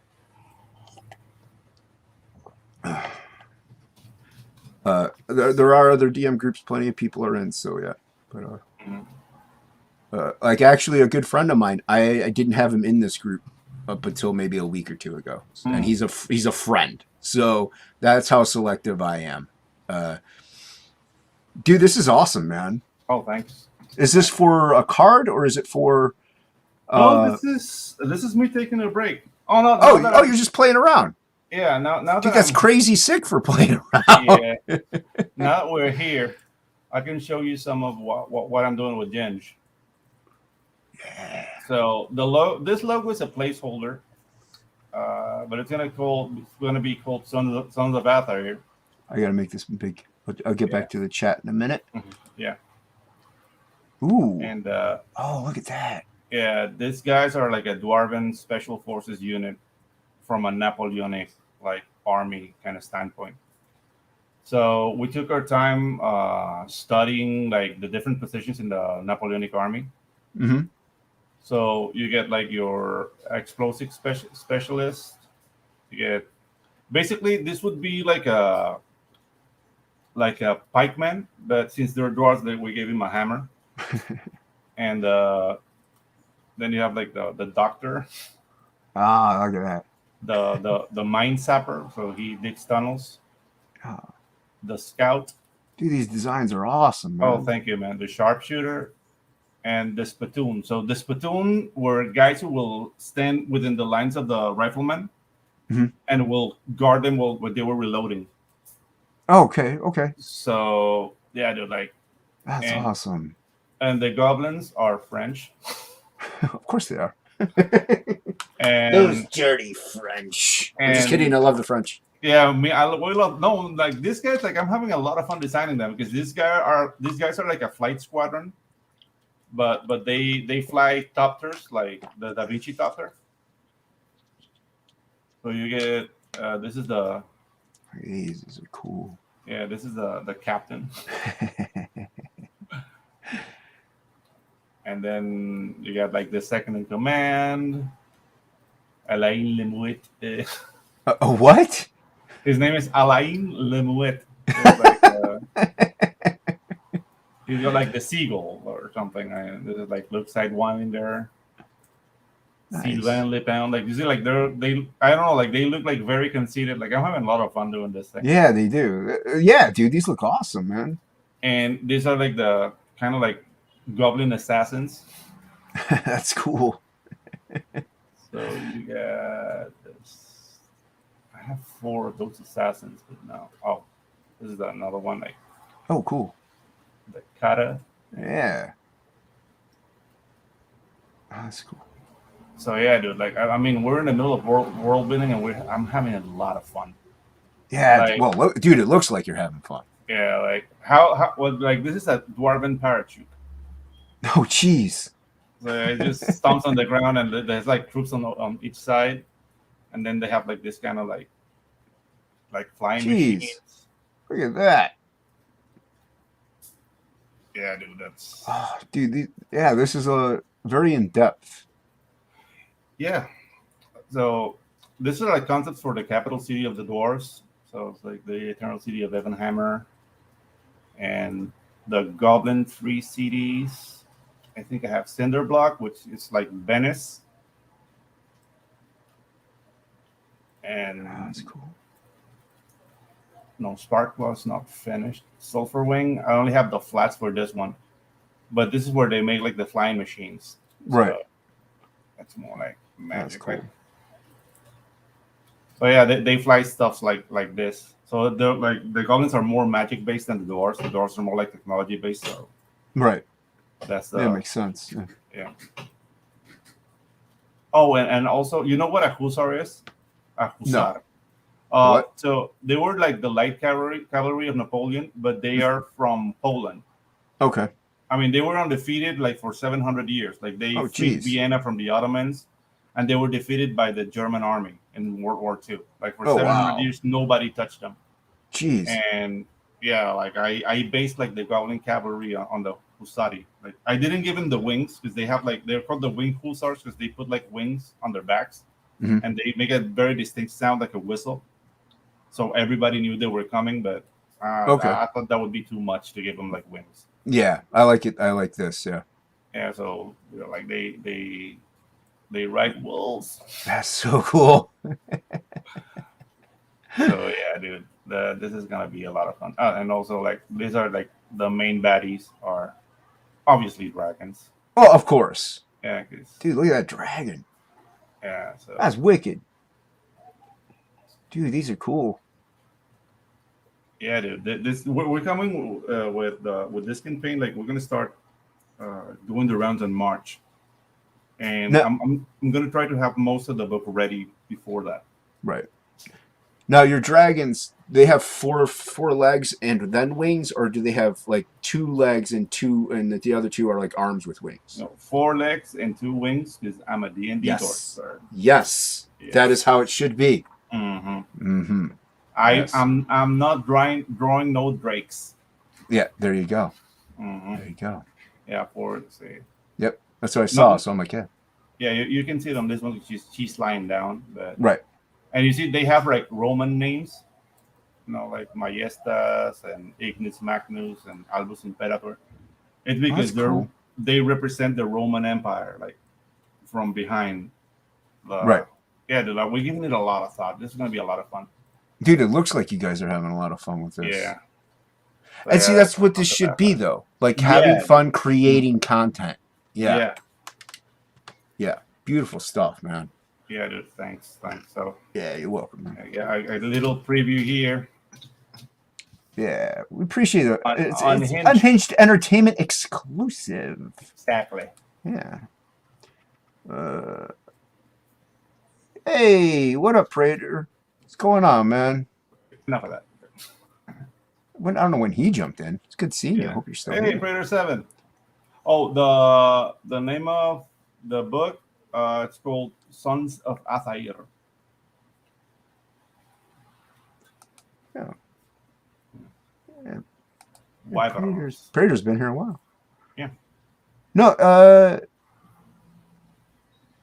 I don't think you're the only. No, there's 5 people watching according to this, Fizz. It's just, people might just be watching is all. Yeah. Yeah, so. Yeah.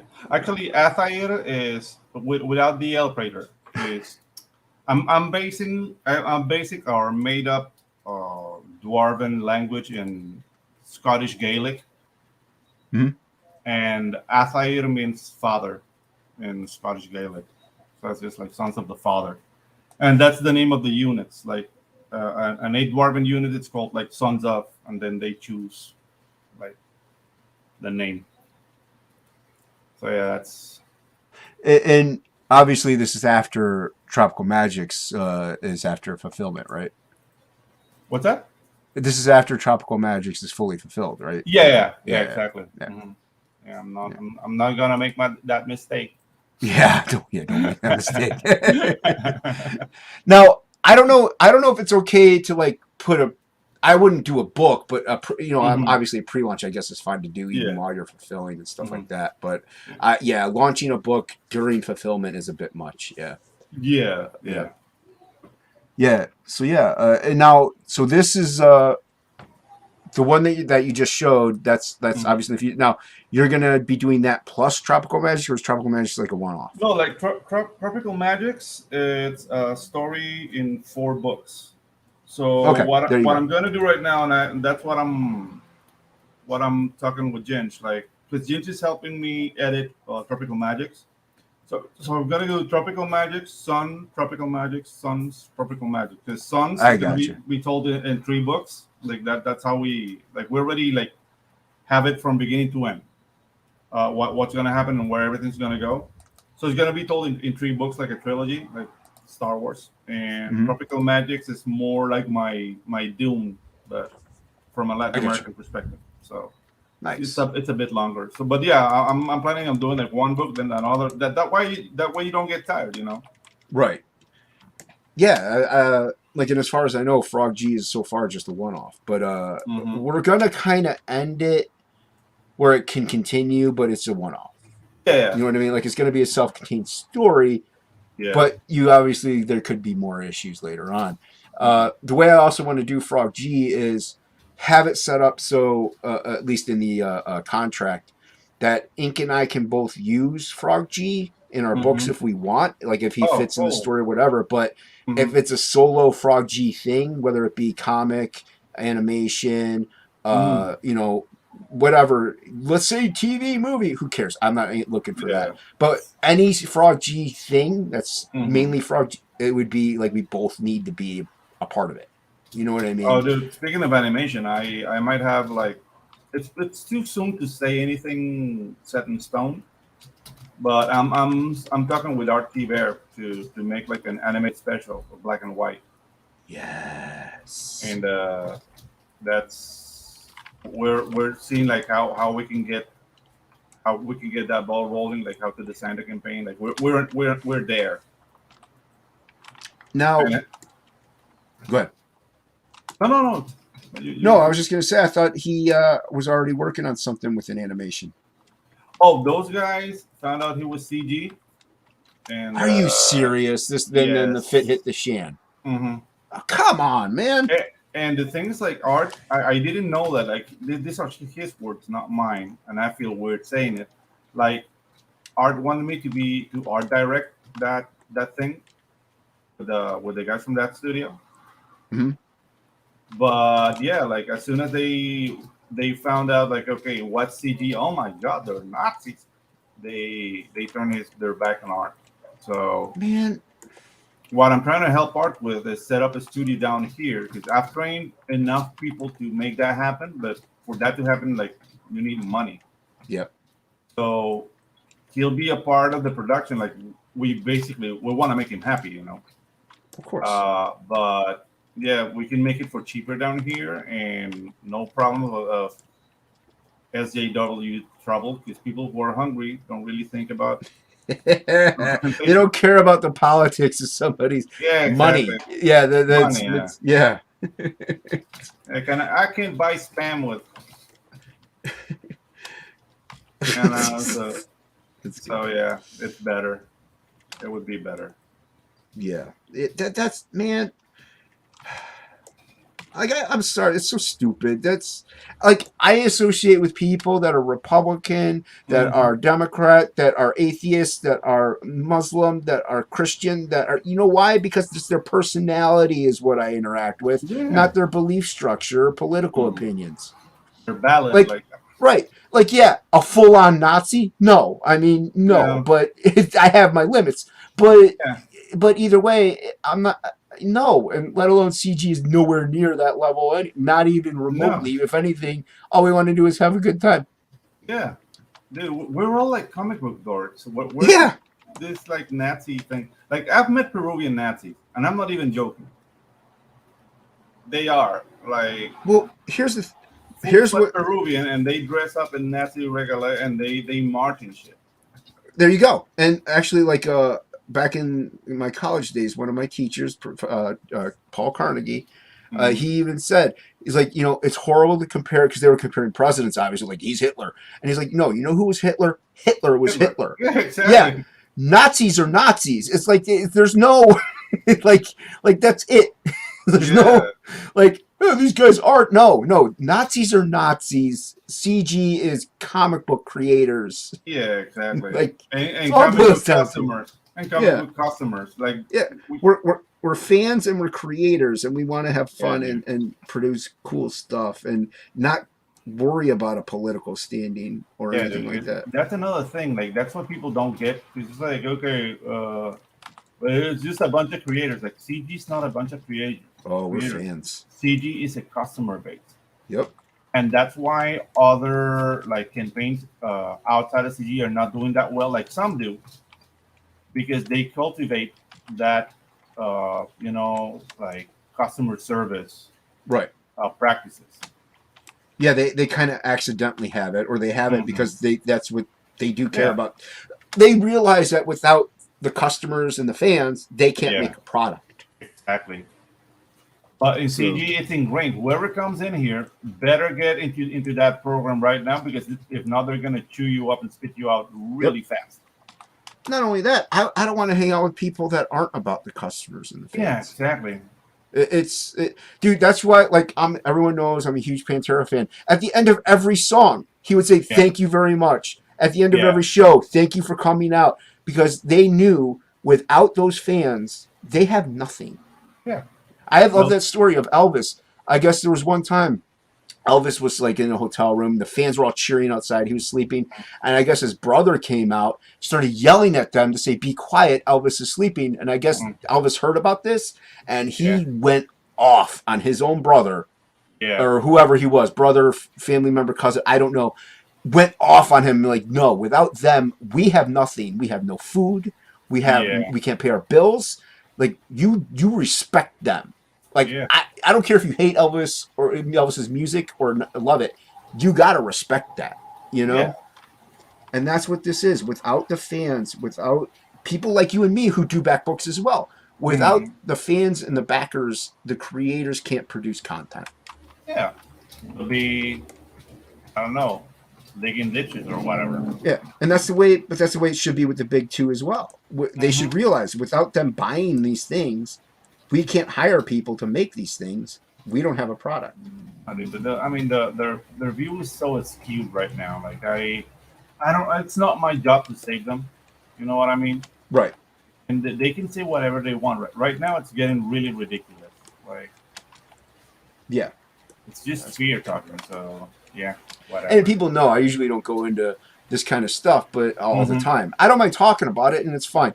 it's not a political thing, but in a way it is. Like, I don't know anything about politics, man. Like, nothing. Yeah. I get confused when people say right wing, left wing. I get confused. Like, I do. I'm like, wait, which ones are the good ones? So, Democrat, Republican, I understand those terms, but I get really muddled whenever you start talking like rough and right. I know nothing about politics. I just know common sense. You know, I know things. Wow, that's bad. Don't do that. That's good. Do that. You know. I don't even vote in the U.S., man. Well, yeah, I don't know why. Yeah, like shit. Pale Rider, what's up, man? Yeah, but yeah, dude, keep your politics out of comic books. Like, comic book characters can have political standings, but you yourself shouldn't make them have your political standing. It's all this self-insertion, man. Yeah. I don't Replicant, get it. what's going on, man? Hey, Replicant. Hey. Predator left. Hope you're still here to hear me say goodbye, sir. Thank you for stopping by. Appreciate it. Yeah. Predator's a good dude, man. Yeah, he is. He's in my chats every now and then. He's a good dude. Yeah. Yeah. Big but yeah, supporter, it's like I said, I first came in with Frega, and I knew nothing about SJWs or any of this stuff. Like, I knew about CG, and as far as I knew, it was just about making comics independently in the way you wanted to do it, and about the creative process and everything like that. I knew nothing about SJWs and controlling Marvel and editors and blah blah blah blah blah. So I was like, oh, cool. We're gonna make comic books with Dan Frega. And at least, like, to me, it was so humbling. The first person that, I mean, like, Art invited me to his stream, and the first person to say, like, hey, Pedro, I bought the High Octane. Like, I'm really expecting your book. The humbling feeling I got. Like, thank you so much from the bottom of my heart. Like, yeah, Oliver, what's up, man? That should be the end of everything regarding comic books. Yep. Dude, do your stories, put them out there. Whoever gets them, thank them. Dude, but yeah. Well, no, dude, RT Bear followed me on Twitter like 3 days ago. I was like, RT Bear just followed me. I was like, because I've been following him for a while. For a long time. So I don't know where out of the blue he just started following me, and I'm like, I nerded out at work. Dude, I still don't know where RT picked me, but I'm not gonna question that. Dude, whenever he said I remember him on a stream, he's like, yeah, Pedro is doing Pedro Ang is doing the supplemental, and I found him in a great. I'm like, that's my dude. I'm like, that's Pedro. It's exciting, man. It's exciting to see like the old Couch Doodles like crew, like getting these gigs. You know, it's awesome, man. Yeah, man. And I tell everybody, dude, I was in the chat with everyone. Like, I'm nothing special about me. Like, I draw. Yeah, I've been doing this for 20 years, whatever. But that's what I chose to do for a living. But expecting accolades or like, my time is gonna come. Like, you can't really think like that. Just put yourself out there, keep working, keep getting better, improve. When you get criticized, dude, even if it's like a harsh critic, like they tell you, you suck.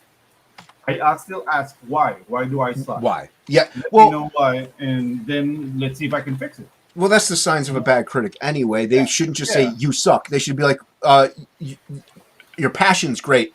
Your technique might be off. Here's what you can do to harness it. That's kind of like saying you suck, but in a good way. They're also trying to help you to improve. That's a critique. That's a criticism, and that's somebody that you should listen to. Anyone that says you suck, be like, you suck. I'm gonna go. Shut up. Yeah, but the thing is, like, I maybe I'm channeling like Buff Jesus right now. Yeah, you get all testosterone Buff Jesus on them.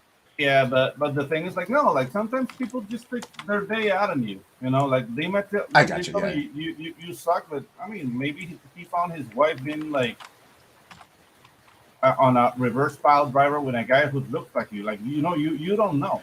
You don't know. You're not wrong. Yeah. I look like a lot of people. I'm bald with a goatee. Yeah, exactly. So maybe he took it out on you for a different reason. And I'm white. He sincerely didn't like your art.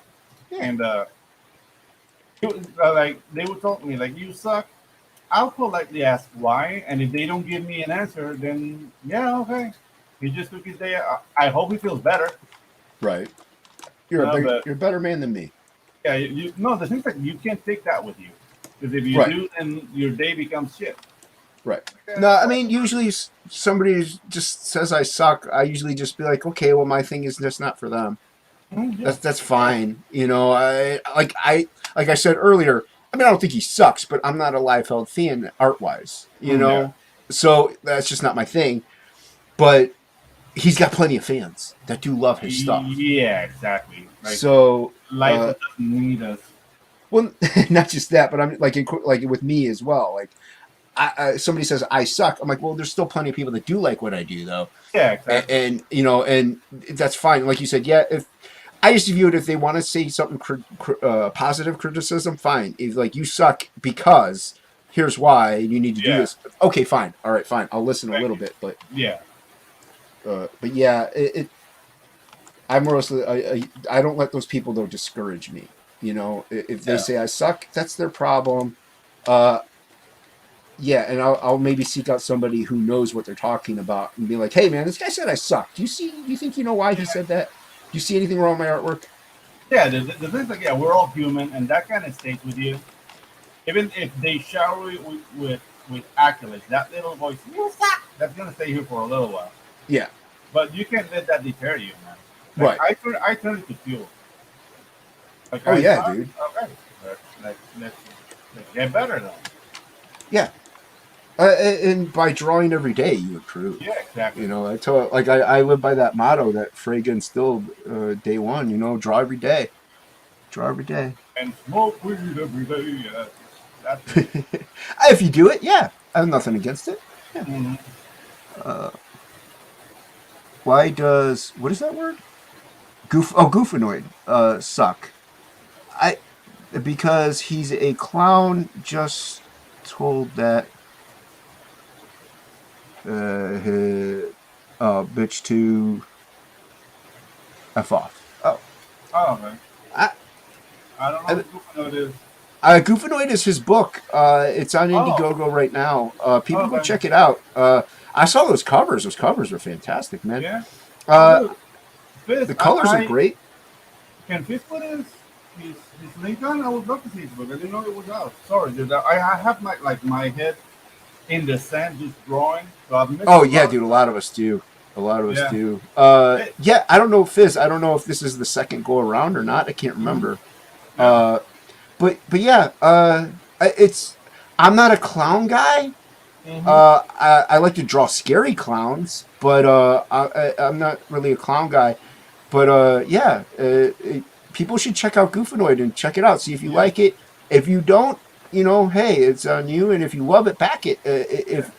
If you see it and you think other things could be like, hey, maybe hit up Fizz and be like, hey, I've done this in my career. You know, Hmm. here's some tips. Or be like, hey, dude, I love your stuff. Looking forward to backing it. Yeah, So Fizz. Send the link yeah, my way, Fizz. Please. yeah, yeah. Everybody go check it out. So yeah, uh, that's the other thing. All of this is subjective. Yeah, Like exactly. like I just said about look at what we were talking about with Jim Lee. Jim Lee's Hmm. one is regarded as being one of the best artists in comics today, Yep. Hmm. but some of his best work, in our opinions, was the X-Men days, or even Yeah. you know, those early like some people love the Batman stuff, or but it's all subjective. One Hmm. person's you know freak is goofanoid Hmm. might be another person's X-Men. You know what I mean? Like it's all subjective. It's all in how you view things, and it's all in what you like. So, yeah. Like I know, dude. I know my style is very an acquired taste to a lot of people. A lot of people don't like it, and that's fine. Dude, I'm I not really mad at enjoy it. what you're doing, man. Thanks, man. I I really do. appreciate it. Like I think I told you already. Like I think you're one of the very distinctive artists in 3D.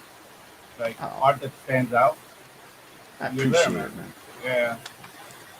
I appreciate it. I see my artwork all the time, so you know Yeah, exactly. I kind of envy the people that draw like you know you or Matt Barr or Dan Plegel, even Frega and like the classically trained guys. You know, I envy that style. I wish I could do it. You know. But the thing is, like, I hate what I do. So I think.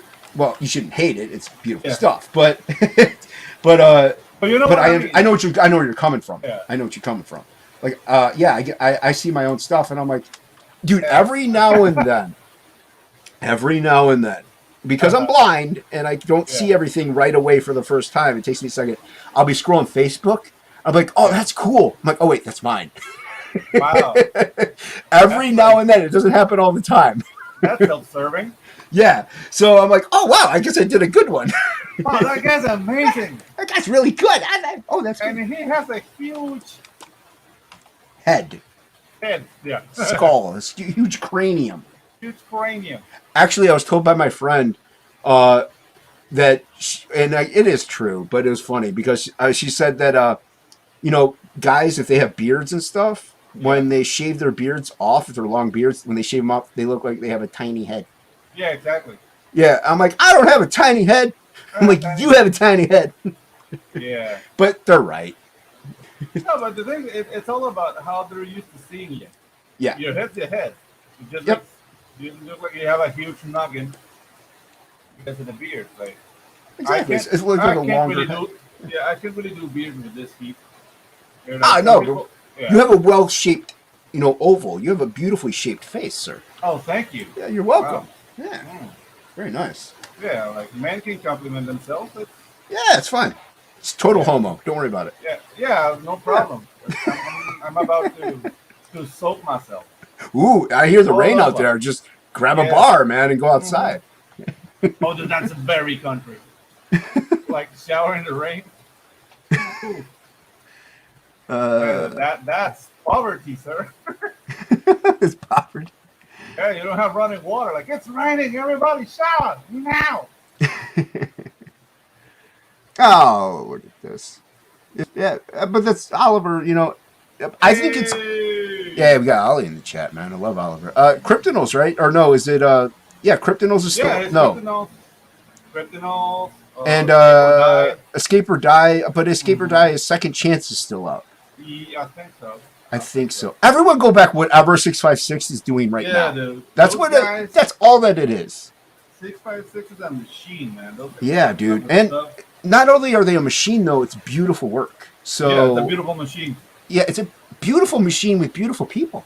A beautiful Mexican machine at that. Beautiful bronze-skinned, sensual, Mhm. sexual beings. Yeah, Yes. fueled by menudo. Yeah. Fueled by Menudo. Yeah. What? The band? No, menudo is a dish. Oh, okay. Yeah, but they listen to menudo too. What is it? That's Catch what we it on the under left-hand side. Isn't that how it Yeah. goes? Yeah. No, menudo was very like a teeny bopper. I think it was the first teeny bopper band ever. Yeah, They were kind of. from Yeah. Puerto Rico, and yeah, it was. If your friends catch you listening to menudo as a guy, they will kick your ass. Ven, claridad, ven acá, amanece, just like very fruity. It was fruity music. Yeah. I only know the one song. Fizz, I don't know if that's true or not about cybernetic eyes. I haven't been told anything by my eye doctors. If there are, they could put one in the left eye and see what happens. That's my Yeah. bad eye. Undead Border is closed. There, Undead Borders is closed. But Ollie, do you listen to menudo though? But do you listen to me? That's the real question. Yeah, that's the question. Yeah, that's the question. Yeah, Yeah. and I'm pretty sure the answer is yes. Yes. A resounding, suddy, soapy yes. Lathery. Yeah. You know what? This stream has been all about cleanliness, apparently. Yeah, We're exactly. talking with Matt Barr about showering. Yeah, We're clean people here at CG. exactly. Yeah. We keep it clean. I mean, we may be a hat group, but we keep it clean. Yeah, exactly. Yeah. Like no menudo, liar. Liar. You have Menudo 5 times on your iPad. just in case you want to hear it more than once. On repeat, like I can't drive without Menudo. Okay. Yeah. Menudo is the jammiest of the jams. Yeah. Oh man. What time is it? What time we got? Oh, 5:30. Yeah, 5:30. All those kids got buggered. Let me see something. I want to see if I'm being ghosted by a couple people. Let's find out. Yeah. I have my methods. I have my ways. I will find you. And I will find you. I will find you. Wow, I got a lot of windows open. Okay. Oh, I gotta minimize these. No, that's a maximize button. I don't want to maximize it. Yeah. I'm not Maximus. This isn't Gladiator. Yeah, it's the opposite of minimizing. You know what? You're right. Yeah. Wow. We All right, let me see here. All right. I'm not being ghosted. Okay, that's good. By the people I thought I might be. By the people. It was Plegel and Basco. I was seeing if they were hiding. In plain sight. Well, I mean, Plegel must be tired, dude. Like he is. 40-something hours. Yeah, dude. And Goblin Girl. It's a train, man. It's a train. Yeah, dude. It doesn't stop. Link is in the description below, by the way, for Goblin Girl. Back it. Plegel is safe because I live in a different country. Because I told them, like, dude, you're gonna fund this right away. I should be kicking his ass right now. He's like, no, I'm nervous. I don't know, man. Why nobody likes me? Shut up, Plegel. Shut up, Plegel. Yeah. I'm so happy for those guys, man. Oh, dude, yeah. Nobody deserves them more. Got Plegel, Basco, and Bar all in one project, man. That's a powerhouse of a team. You know? And yeah, dude, Goblin Girl, we all knew was going to be a success out the gate. Yeah. And dude, they killed it. They really did. And yeah, last night we were all up. At least, well, I was up until 5:30 in the morning. With talking with them, and obviously they're 3 hours behind me. So we were up pretty late talking last night. Basco jumped in a little bit later, but Plegel and I were talking, just talking comics and Goblin Girl and stuff like that. Yeah. Awesome, man. So yeah, it was fun, man. We had a good time talking late after dark. Dude, like I don't wanna be like the forecast guy, but if Plegel moves his part properly, he can end up making around 30K, I think. I don't want to be that kind of a speculative individual, because you never know what'll happen. Dude, back in the day, it used to be whatever you got on your first, 48 hours or 24 hours, you just multiply it by 3. That was it, yeah. That was the model, because that was the trending model, and that's how it would go. Yeah. Dude, I'm hoping that thing hits. It's gonna hit 10K. That's for sure. Yeah, it's gonna be a 5-figure campaign. How far it goes after that, no one will know. It's anyone's guess, especially once they start getting on the bigger show. Yeah, dude, like RGE, Davis, stuff like that. Dude, and you saw Ethan liked it. Ethan liked it, man. Yeah. So did Malin. He gave it a shout out. It's like, whoa, okay. Yeah. That's some big league shit. Dude, so happy for them, man. Yeah. I just know I'm unfamiliar with Creeper, because I don't know anything about Creeper. Creeper is Nasser's book, right? No, DC Comics. Oh, DC Comics? Yeah, he's saying, does anyone not like DC's Creeper? I just don't know anything about it for any of their... Doesn't ring a bell. No. Yeah, the Creeper was picked, I know, on a Fragtober stream. He kind of looked like the Joker, which is probably the only clown I actually like. But although Joker's really not a clown, but not really. Not really. So yeah, I just don't know anything about the Creeper, Fizz. But yeah, that's why I have nothing against it. I can't make an assessment. Yeah. I can't make a judgment. I'm really not. Now we have a new Iron Fist. I just see things from the sidelines. I don't care anymore. Like what? Right now, they've announced, and this is all because, thank you, Twitter. We have a new Iron Fist, which is a nation dude. Because Danny Rand can be the Iron Fist. Are you serious? White. Yeah. There's a new Iron Fist. Yeah. And it's supposed to be an Asian dude.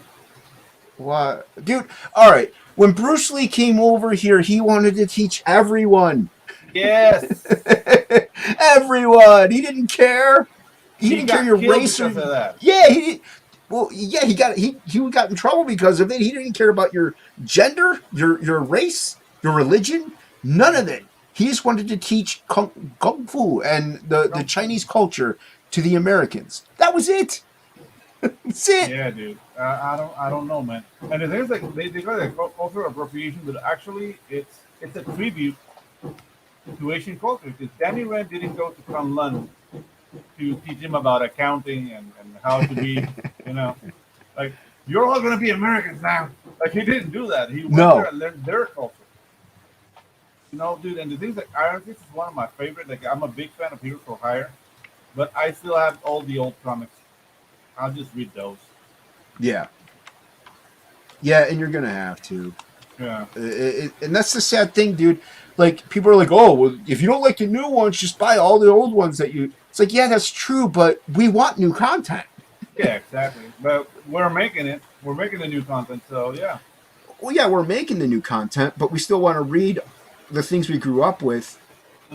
There's nothing wrong with making things different to freshen them up, but do it in the right way. Dude, like, Female Thor is a good example. They could have done that very properly if they had done Jane Foster turn into regular Thor.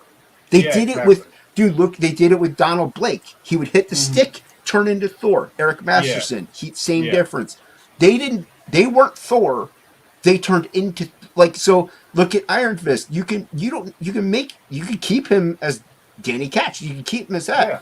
You can keep them straight. You can keep... Actually, that sexual orientation doesn't matter, but it's just weird if they turn gay all of a sudden. But anyway. Yeah. Like, you could just keep them as they are, but you could change their environment, change their setting. Something happens to them dramatically in their family life or their social standing. You can change things and make new stories. And I don't go somewhere and all of a sudden I'm a 6'7" tall black man. It just doesn't happen. So I wish it would. Yeah, I wish it would. I mean... I would be 6'7", and we all know what comes with the height. You get the power. You get the power. You get the power. A gay Iron Fist. That. Right, but also making him Asian. It's like, oh well, Danny dies, and now there's a new one. It's like, I guess, dude, but you don't have. They grabbed the Spider-Man cover where he leaves his uniform in the dumpster. Yeah. They did the same cover.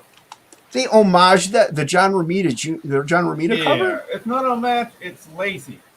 It is lazy. Yeah, dude. So Danny just retires, he just throws off his costume and that's it? It was like, that's not how Iron Fist works. Yeah. Yeah, to leave the power you have to die, actually. Yeah. So so ridiculous. will not pick him like that. That was the problem. Like, he became the Iron Fist while his father was alive.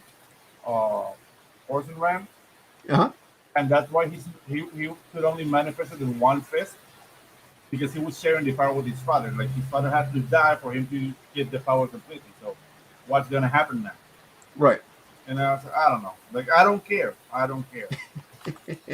And that's the sad thing. They just lost. Like, they lost a. Look at that. They lost a backer, but not a backer, but they lost a customer. Now. You're a debt. Now you like Iron Fist. Think of all the people that like Iron Fist too, that are just like you. Guess what? They just lost them as well.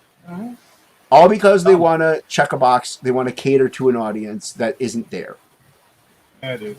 I'm gonna read the Lost. The Lost Papers. Dude, that silhouette trailer they did, animated, that was sweet, man. I gotta see it. Yeah, dude. Like, we're getting like nice animated trailers in CG. I'm not talking about mine. That is just like all over. Like, look at Narwhals. Yeah. Yeah.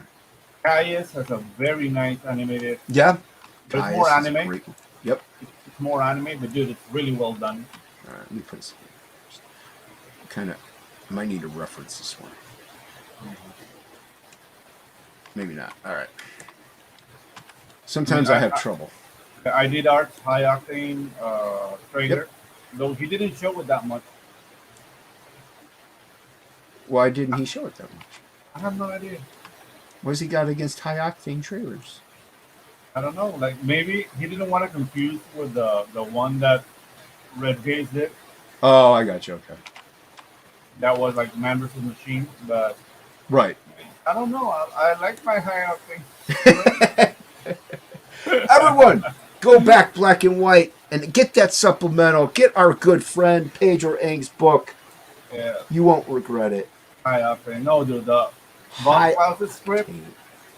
Von Klaus's script is superb, man. Yeah. Very action packed. There's nuance. Like there's a story behind all the action. It was a lot of fun to draw, man. A lot of fun. Yeah. Yeah, it's awesome. And that's what it's it's about having a lot of fun, man. Yeah. Yeah, not the only people we cater to are the fans and the backers. And guess what? That's every gender that there is. That's every race that there is. That's it. Yeah. So which means we're producing our own book that they're gonna love. Yeah, exactly. They're gonna see the. They're gonna feel the love. You're gonna Hard. feel it all night, all day, hard and long. Hard and long. Hard and long. Turgid. Power move. Take it out. Turgid love. Yeah. Yes. Yes. We are horrible salesmen. A gay Iron Fist, yeah. Yeah, that sounds funny. Yeah, I know. It's like gay Aaron. Oh, Yeah. that sounds painful. You will feel my iron. Iron. You will feel my iron fist. And then you get like that 70s funk, like no. Hell no. Oh wow, I've been at it 2 hours. Look at that. Yeah. Is anybody else even streaming? I don't even know. I have no idea. Let me We're check. having fun. We are having fun, man. Yeah. Oh, I didn't mean. Wow, I thought I had my audio off on YouTube's. Oh. That's okay. That's okay. Stupid mistake. Stupid So Jason. what are you doing for Halloween, man? Usually what we do is my mom will either take the kids out trick-or-treating and like one of us will stay behind to hand out candy. Cool. She's in Florida and who's Vassy Big? Oh, I know who that is. She's in Florida visiting her parents and she's supposed to come back today, but apparently her flight got pushed back to tomorrow, so we might have to. My nephew, my oldest nephew, will probably have to take my youngest nephew and his sister, his younger brother and his younger sister trick or treating, and I'll hand out candy. All right. But I usually hand out candy anyway. I am not one for dressing up and stuff like that. I like seeing everybody dressed up though. I like the costumes and stuff like that. Yeah.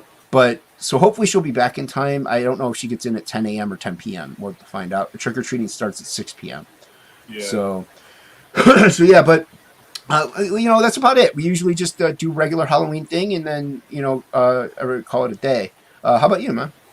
Oh, the thing's like this is my first Halloween in the woods, so Oh, I don't know how it flies around here. Like back in Panama, like people do celebrate Halloween and they're trick or treating and the kids and whatnot. And I used to do a marathon with my friends. Like we watch like a couple of horror movies and cool. and there's Moat, but I'm on my own here, so I don't know. Maybe I'll soon with some friends or whatever. Well, It's gonna be weird. well, Frega's still doing for October, so Yeah. I might be over there after a certain time. I don't know if my youngest nephew's going to want to watch like a movie or anything like that. I usually don't do any horror movies. I'm not big on horror, but he likes it. Dude, I do like horror movies. He likes the horror movies too. Yeah.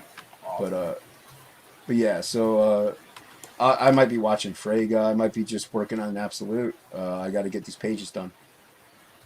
Yeah, dude. If I hammer away, if I hammer away at this one, I can get it done today. Awesome. Yeah. So, if not today, then tomorrow definitely, and that would make 2 pages this week, which is I want to do 3, and that would definitely solidify this thing getting done within like 2 weeks. You know what I mean? Like drawing. Yeah. So, come on, Jason. So yeah, but yeah, I mean, so you don't have any neighbors or anything? Dude, I live in a. It's not Commune? really a farm. It's not really a Oh, okay. farm. It's, but it's a big property, And my next neighbor is like a half a mile away, Oh wow. and I don't know them. I How don't come we wanna always hear know. the leaf blowing guy? Oh, that's the groundskeeper. Oh, okay. All right. That's the groundskeeper, and he's gonna wind up dead if he keeps that shit up. You love him. I'm gonna end his life with a pillow. Well, I mean, you'll get a free leaf blower out of it. Yeah, You know, you gotta look at the positive. yeah, You know, somebody might be dead, but you might get a free leaf blower. exactly. Yeah. There we go. I think I got it, man. I think I got it. Shut up. I think I got it now. I was struggling with the perspective, not the perspective, but you know what The I'm angle. saying. The angle. Thank you. The angle of the dangle. I was Yeah. struggling a little bit, Mm, but I got it. I got it. And then his bandages were off, so I got to draw that in. yeah. Yeah. Yeah. And this brings a very cool point there. What's that? He said like Marvel is trying to cater to Asian people who probably aren't interested in kung fu comics anyways, consider they already have that stuff in their own country.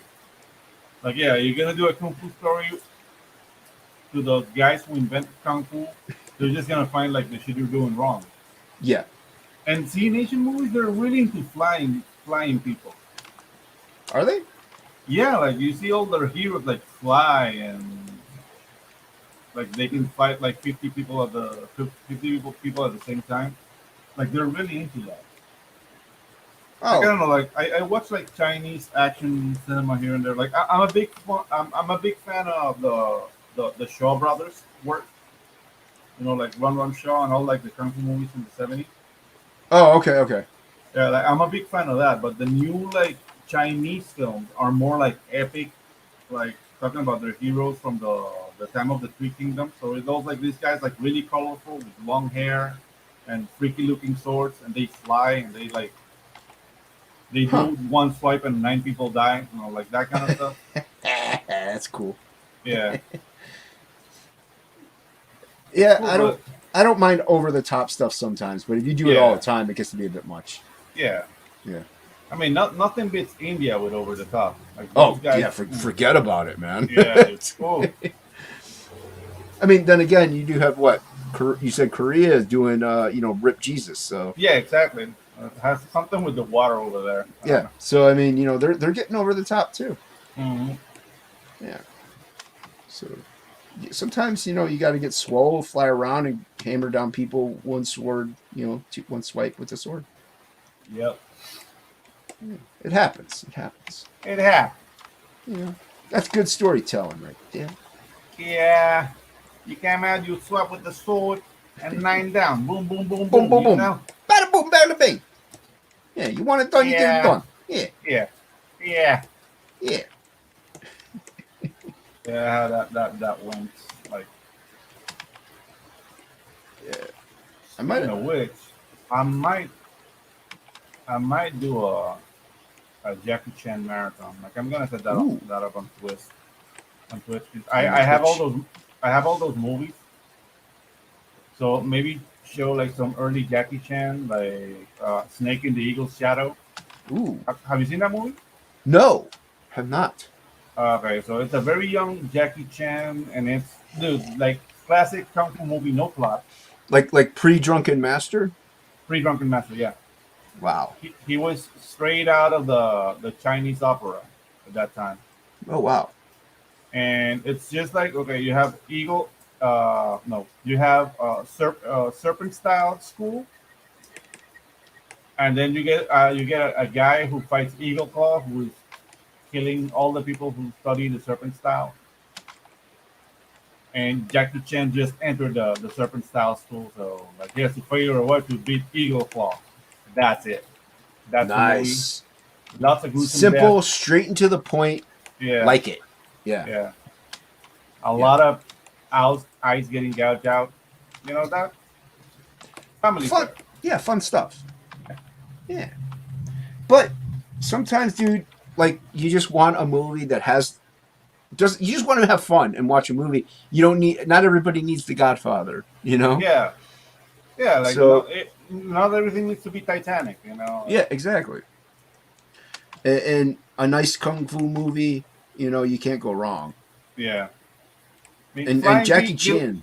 Yeah, Flying Guillotine is ridiculous, though. But yeah. But yeah, Jackie Chan is actually a good one to just sit back, relax, watch some fun action. And yeah, don't get me wrong, dude. I love Godfather, Goodfellas. Yeah. You know, a lot of the movies that have like deep plots, love them. But you know, sometimes we just want Nobody, where it's just mindless action and there's really no exactly. plot. Yeah. Mm-hmm. Do you happen to see that movie, Nobody? Yeah, with Odenkirk? Odenkirk? Yeah. Yeah, dude, Oh, I so love good. it. And the fact that they had like Duck Emmett Brown, Christopher Lloyd, Dude. dude, that was awesome, man. was Like, oh my awesome. god. That was so good. Because I mean, I don't want to spoil anything, but you know, when he got like the second visit, I was like, oh my god, they're gonna sacrifice him for like story's sake. Oh no, man. Yeah. It's fucking Doc Brown. It's Doc Brown, man. Yeah, like hell no. Yeah, nope. Yeah, dude. Dude, I love that movie, man. Yeah, dude, I bought it for like $20. Obviously, I could have waited, you know, Yeah. but I bought it on the Amazons. But yeah, the only movie I have a hard copy of, like that I own, Mhm. is where am I? Tropic Thunder. Oh, Tropic Thunder. All right. Tropic Thunder, man. All right. Only movie I have a hard copy of, because I don't know what they're gonna do with that movie. Yeah, So- that movie could disappear. That movie could disappear, so I was like, I'm buying Yeah. it up. I don't care. You can't take it away from me now. Yeah, dude. So All my movies are in storage right now. Like I have a huge collection of like DVDs and Blu-rays. Because I mean, I used to own a school, so I needed like a video library. Mhm. So yeah, I have all the classic, like old Disney, like. Dude, What? there's this. What's that? no, I was just gonna say my brother has like a huge DVD collection. That just Mhm. happens to be Yeah. the one that I own. Mhm. Yeah, there's this. Warner Brothers was commissioned by the U.S. Army to make a couple of like a series of shorts for World War II. Okay. They're called like Private Snafu. Dude, that thing can't be aired anywhere because they're Really? very racist. Yeah, they're Oh, very jeez. racist. Yeah, against the Japanese. Oh, Against the Japanese, but dude, they're funny. Because all the shorts are like lessons for the GIs. And it has like the lingo from the 40s, and it's a little bit raunchy, and there's like oh, yeah. like sexiness in that 1940s style, you know, like the whole like bomber peanut girl. Oh, yeah, Like, yeah. there's a Love lot of that. stuff. Love that stuff. But yeah, dude, like how they depict the Germans and how they depict the Japanese is just like, okay, that wouldn't fly today. But yeah, dude. Some of it, rightfully so, wouldn't fly today. You know what Yeah, I mean? Like exactly, some of yeah. it is just like a little, but there are things that are like, come on, like it's Come just like on. some of it is like, yeah, man, a Can't- little bit too much. Yeah, it's a little bit too far. Like, dude, you ever see the movie PCU? Yeah, obviously, yeah. Oh, dude, totally accurate for today. Yeah. Like 100%, bar none. That movie is that Idiocracy. Those are the two movies I think everybody should watch. Yeah, to watch. Dude, Yeah. but PCU, like, I love the fact that, I mean, the song by Elvis Costello, instant classic. Mm-hmm. And then they get, like, George Clinton to play in the party. Dude, So good. yeah. P-Funk. P-Funk, All Stars. All Stars, man. It's such a good movie. Idiocracy, PCU, Demolition Man. Demolition Man. Oh. What's the name? Friendly. Yep. Don't you Edgar. have somebody to kill him? Don't you have somebody to kill? And the funny thing is, all three of those movies really aren't like PCU. Maybe it's kind of like whatever, but they're not great. Like they weren't considered high bar. Like even PCU, they weren't considered Yeah. like top of the line great movies or greatly written back when they came out. But if you watch them today, you're like, those were prophecy tellers. Yeah, dude. I mean, with Demolition Man, just one thing. It was like, what is ¿Qué carne es esta? Es carne de rata, señor. This is What? a rat burger. Rat burger, Brother, delicious, best rat burger I ever had. Yeah. Well, even the whole handshake thing where they go like this, but they don't touch. Yeah. So Dude. like it's like, well, we're not allowed to. Like, dude, I remember we're supposed to shake hands with our elbows now, or something. Like, what is this? Yeah. What is this? I'm like, I'm It's not doing that. Demolition Man. It's It's Demolition like this Man. is Demolition Man. I'm like, no. Hey, later, Fizz. I was Have a good one. wondering if you wanted to have sex. He brings out that contraption like, oh, dude, no. I haven't even touched you yet. What do you do? I'm breaking the law. Ah! Yeah, break that law, Sly. I don't blame you. It's Sandra Bullock. Yeah. Yeah, baby. I'd break the law for Sandra Bullock. Mm-mm. Especially in Demolition Man. She's looking all sorts of fine in that movie. Yeah, dude. Yeah. Yeah, that was Sandra Bullock in her prime. Yeah, dude. I love the scene. Like, that's the thing, man. Those 90 movies and stuff, late 80s. Like, the scene where he walks into this place, he's about to knit, and he gets a video call. It's just a naked chick. Yeah. She got the wrong number, but not needed. Like, that whole scene, like, she didn't need, but it was there. It's like, unnecessary. It's unnecessary, but that's what the 90s and late 80s were. Yeah. Like, they had, like, that kind of stuff just because it sells. Like, a little bit of boobies. Hey. Like, it was unnecessary, but so welcome. It's like yes, but it's like if I saw Demolition Man, you didn't. I'd be like, dude, I don't want to spoil anything, but there is a scene with a hot naked chick, man, and you'd be like, oh, I gotta go see it. Like, it would be a driving force almost because we're simple creatures. We're men. We're straight men. We're simple creatures. That sells tickets, sir. It sells tickets. It does. So yeah, it's a lot of movies like Commando. Where they're like fighting, they bust through the hotel rooms as people are just having sex. And, yeah, dude, Total Recall, man. Total Recall. Three boobies. 3 boobies. Outstanding. Yeah, you thought 2 were good? Yeah, 3's better. You didn't know that until you saw Total Recall. Exactly. Yeah. Yeah, a lot of movies just had not gratuitous, just a little bit of boob. Yeah, just a little bit of boob. Just a little bit. It's like paprika, you know? Like yeah, just you want a little paprika every now and then. Every now and then, yeah. Yeah, it doesn't hurt. You like the pepper, yeah. Yeah, you like it a little spice. Yeah, dude. Cool. And Demolition Man. But yeah, Idiocracy, Demolition Man, and PCU. Everyone should go check those out. I can live without that song from Sting though. The song from Sting? Yeah, for he did the theme song for Demolition Man. I'm the Demolition Man. I didn't even pay attention to that. Yeah, it was horrible. I have to go back and watch that now. I wonder. I've never had a rat burger. I wonder if it's good. I don't know. I wanna die not knowing. But I mean, Sly makes it look like it tasted really good. Yeah. You never know. She could have added a little paprika to it. Yeah, probably. More than likely, she added more than paprika to it. But nah, man, the rat is a filthy animal. She was kind of hot too. She's kind of cute. That chef, the Bolivian girl. Yeah, yeah. She wasn't bad. I've never been a fan of those hats though. No, but she wasn't bad especially for living in a sewer. Yeah, exactly. You know, it's like she kept things tight and nice. Yeah, exactly. Yeah. She used a moisturizer. I don't know what she was using. She looked nice. Yeah, man. The fact that you live in a sewer doesn't mean you have to let go. Yeah, she had great grill. Like she had nice teeth. Yeah. She's probably sought after. Mm-hmm. I think this page is done. Oh wait, I gotta cut out these panels though. I gotta my panel breaks. I gotta. All right, there we go. I like having panel breaks. They're fun. Yeah. Nice panel break every now and then. Goes a long way. And then he's got some up here with his ears. His ear hair. There we go. Yeah, and I can print it out and start inking it. Inking. Awesome. Thanks, man. Yeah. So there we go. So look at that. You got the samurai priest going up against the dude with wrecking ball. And then you got the chick about to go up against the other bad chick here with the wolf girl facing off against some of the alien guys in their armor.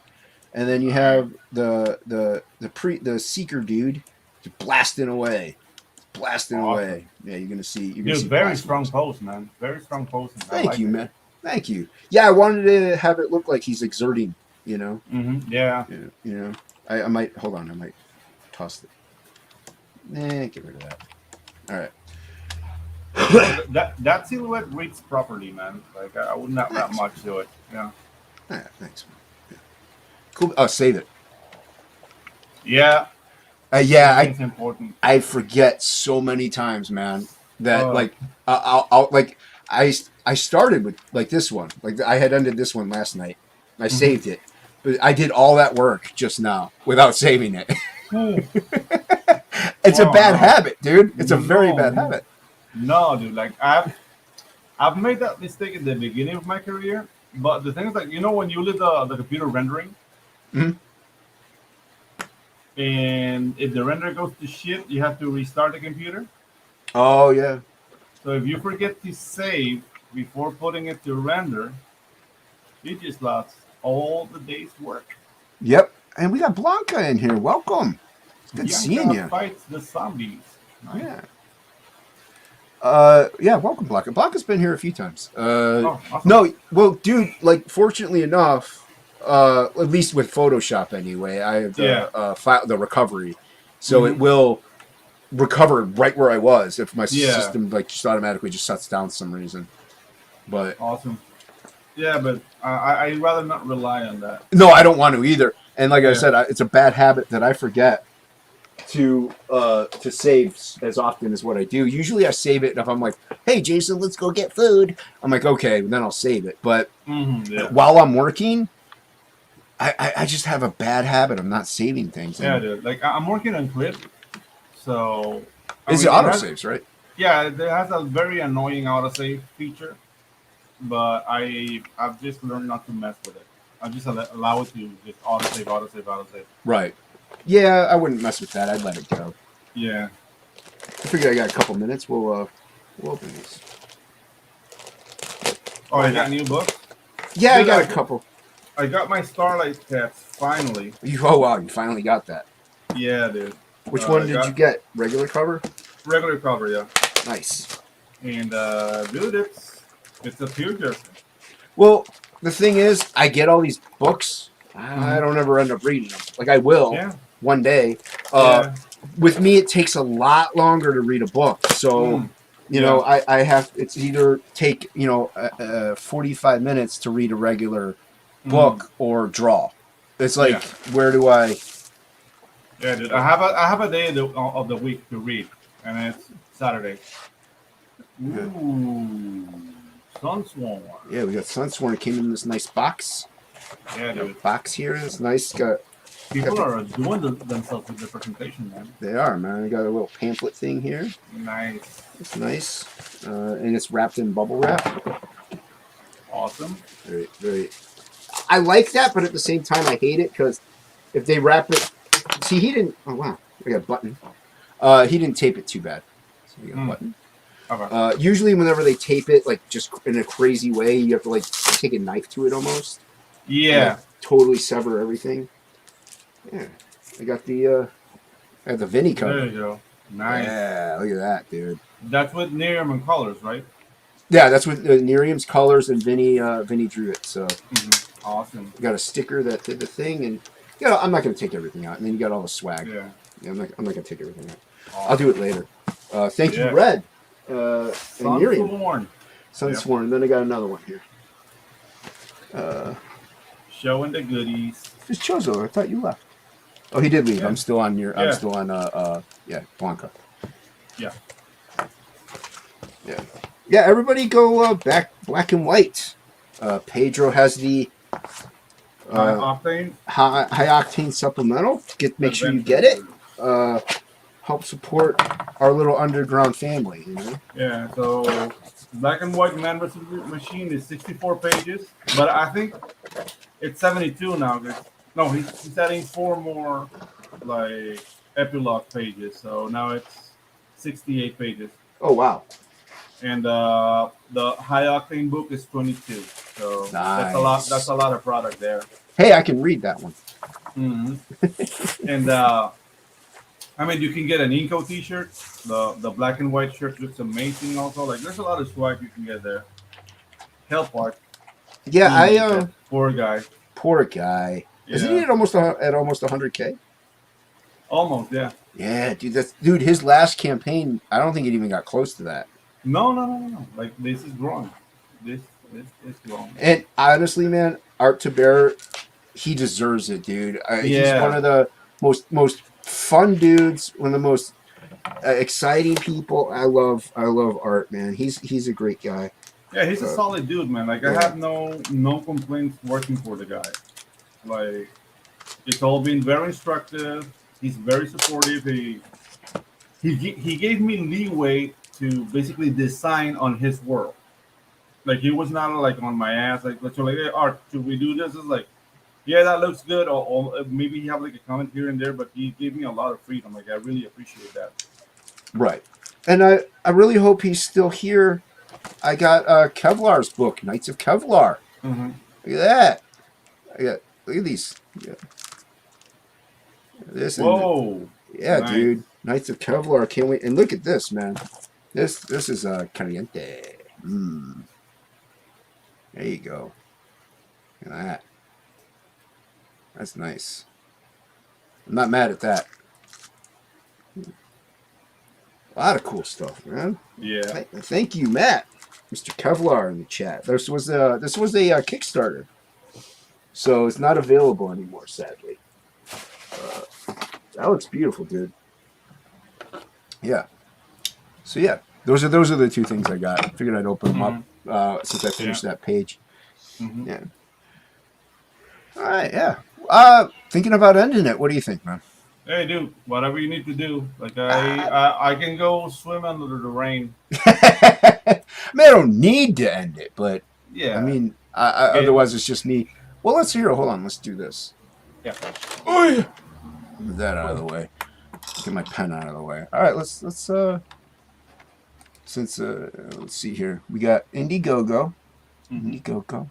Where are you? Yeah. Indiegogo? Yeah, let's do this. Indiegogo. We'll search. Give the old man time to do his thing here. Black and white. Ooh. 2. Oh, we're doing that. We're doing that. Oh, I think I typed in the wrong thing. Mm. I'm just gonna hit black and white. We'll do that. There it is. Yeah. Is that Black and White Volume 2? Yes. That's the one we want. Man versus machine. Man versus machine. We are the machines. Put it over in that window. Yep. Share. Let's do absolute 2. Come on. Put it up. I showed it up Put it already. up. I'll show it up. I'll do it. I'll do the thing. Put it up. I'll put it up in a minute. Indiegogo. There it is. Look at that. Look at that. Look at that. Look at that. This guy. Look at that This guy. guy. Look at this guy. What is he at? 87K. 87K. Look at him go. 405, dude. Going over 1,000 backers. That's impressive. Man. Now everyone should get this one, right? Yep. That's the one. That's the one. Mm-hmm. So everyone back this one right here. You get Pedro's Yeah. supplemental with that one. And you also get black and white too. And it looks like you get what? 1 second print? Or yeah. no? Volume 1 second print and main book. So you get the whole story so far. High Octane is self-contained, so you don't need to read High Octane. You just read it because it's fun, and your boy Pedro did it. And your boy Pedro did it, yeah. Is there any images on here with it? Yeah, dude. You got, like the Kenneth Rockefeller. That's the Joe Bennett cover. That one? Dude, that came out awesome, man. Yeah. That one. Joe is Bennett the recently canceled. Yeah. Joe Oh yeah, Bennett that's right. He was recently canceled. Yeah. Recently canceled from Immortal Hulk fame. So he's doing some CG work. And God bless him because he's awesome. Beautiful. It's beautiful. Yeah. Yeah. And you got the Kenneth Rockefeller upstairs. No, that's not yeah, Kenneth. That's mine. That's Kenneth Rockefeller. Right. Yeah, it's Kenneth. Everyone see, but let's look at yours. Oh. Look at this. Dude, what? Oh, man, I see like Joe Bennett, Kenneth Rockefeller, RT Bear, and I ask myself, what am I doing here? You're there because you should be there, sir. Yeah, dude. You know? But you know that voice in your head, like you can't really escape it. Like, you little imposter, you. Yeah, I know. I know you know? what you're saying, man. I know. No, So, it looks beautiful, man. I love it. oh, thanks, man. Yeah, Yeah. it's a simpler style because it's more like these characters are designed to be animated. And okay, I've shown some pages on art on art streams. So Mhm. I don't know if you want to see them. Like I can show those, but those are already out. The answer is Uh, yes, Pedro. Yeah. Yes. The Oh, answer is always yes, no let matter me what the question may be. yeah. Mm. Let me just go look for that. And So- dude, making this book was so much fun, guys. Everyone go back that. Everyone go get the featured tier. That's pretty good price for all that content that you're getting. Yeah. After shipping is probably what 85, maybe 90. So it's a great deal. Great deal. You're getting a lot of content. Uh, uh, Especially you get all caught up. You get everything book wise. Like I mean, obviously you can get this crazy swag stuff here. That's pretty cool. Yeah, but So let's see. yeah, everybody go help out Pedro here and get his stuff. Get all this cool stuff. Plus, you get Art to Bear stuff too. That's good. Yeah, get RT Bear stuff, and then We love RT Bear here at Unhinged Entertainment. We're Yeah. fans. We're fans. Yeah. okay. I'm ready. Yeah. These are the pages. Like this is the. I'm still waiting on notes from Art, but as I said, the book is finished, and it's a simpler style. It's not look at like that. fully. Oh, stop not- saying it's a simpler style. Look at this. This is beautiful. I couldn't do it. No, thank you. Yeah. And yeah, dude, just and I took a lot of liberties, like designing the lab and all that stuff. Like that came from me. Like Art didn't really like gave me any input, and he's like, "No, dude, knock yourself out." It's like, okay. Oh, that's so good. Yeah, so See, this is why he picked you, though, man. This stuff is great. thank you, man. Thank you. Yeah, you're welcome. I'm not just saying that because you're my friend. I'm saying it because it's great. Okay? I wouldn't blow smoke up your patootie. Patoots. The patootie. The patootie. So this is the first like double splash page. Ooh. And this ship I did design. Like I have schematics for this ship, but I can't really show them because that's like for Oh, yeah, don't get in Art's trouble. library. Yeah, don't But get in yeah, trouble. like I got to design that ship. It's got like the Domino two-person vehicle, whatever. Like Von Klaus came with an awesome name. I always forget. So yeah, doing a lot of like. I mean, this designs allow you to do like very extreme posing. Oh, that's cool. Yeah. I'm taking advantage. I love of that. it. Yeah, Yeah, it's energy, man. yeah. So, But you can tell it's very animation-like. Mhm. Like, that can move. Yeah. And this is the other place we shot on the screens. Like they're Ooh. all full attack. Now, you did everything, like drawing, inking, and coloring, right? Yes. Nice. Yeah, the colors are beautiful, man. Oh, thank you. I'm a Yeah. self-contained unit. I'm not calling myself as a colorist. Because I don't know. The colors are great. Yeah. I love them. Yeah, like maybe when the book's out and people see it, like maybe I'll start telling myself like, oh, I can color. But You can color. yeah. You can color. These are good. And yeah, this is like, I really love this panel. Like he's just shooting without like watching anywhere. Yeah. And telling the girl like, "What are you doing, lady?" You know. So yeah, dude, this book is a lot of fun, man. You guys are gonna enjoy it. Yeah. That looks awesome, man. And everybody, yeah, back to featured tier. Get that. Now, can they add the supplemental on as an add-on? Yeah, there's an add-on too. All right, There's an there you add-on go. feature for it. There you go. Add. Get that supplemental. Yeah, and let's see.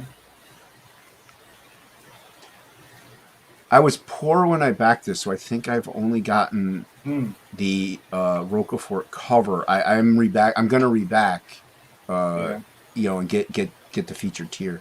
So guys, if you want strategies to catch the attention of like big CG creators or whatnot, this is the first drawing I sent Art's way. Oh, cool.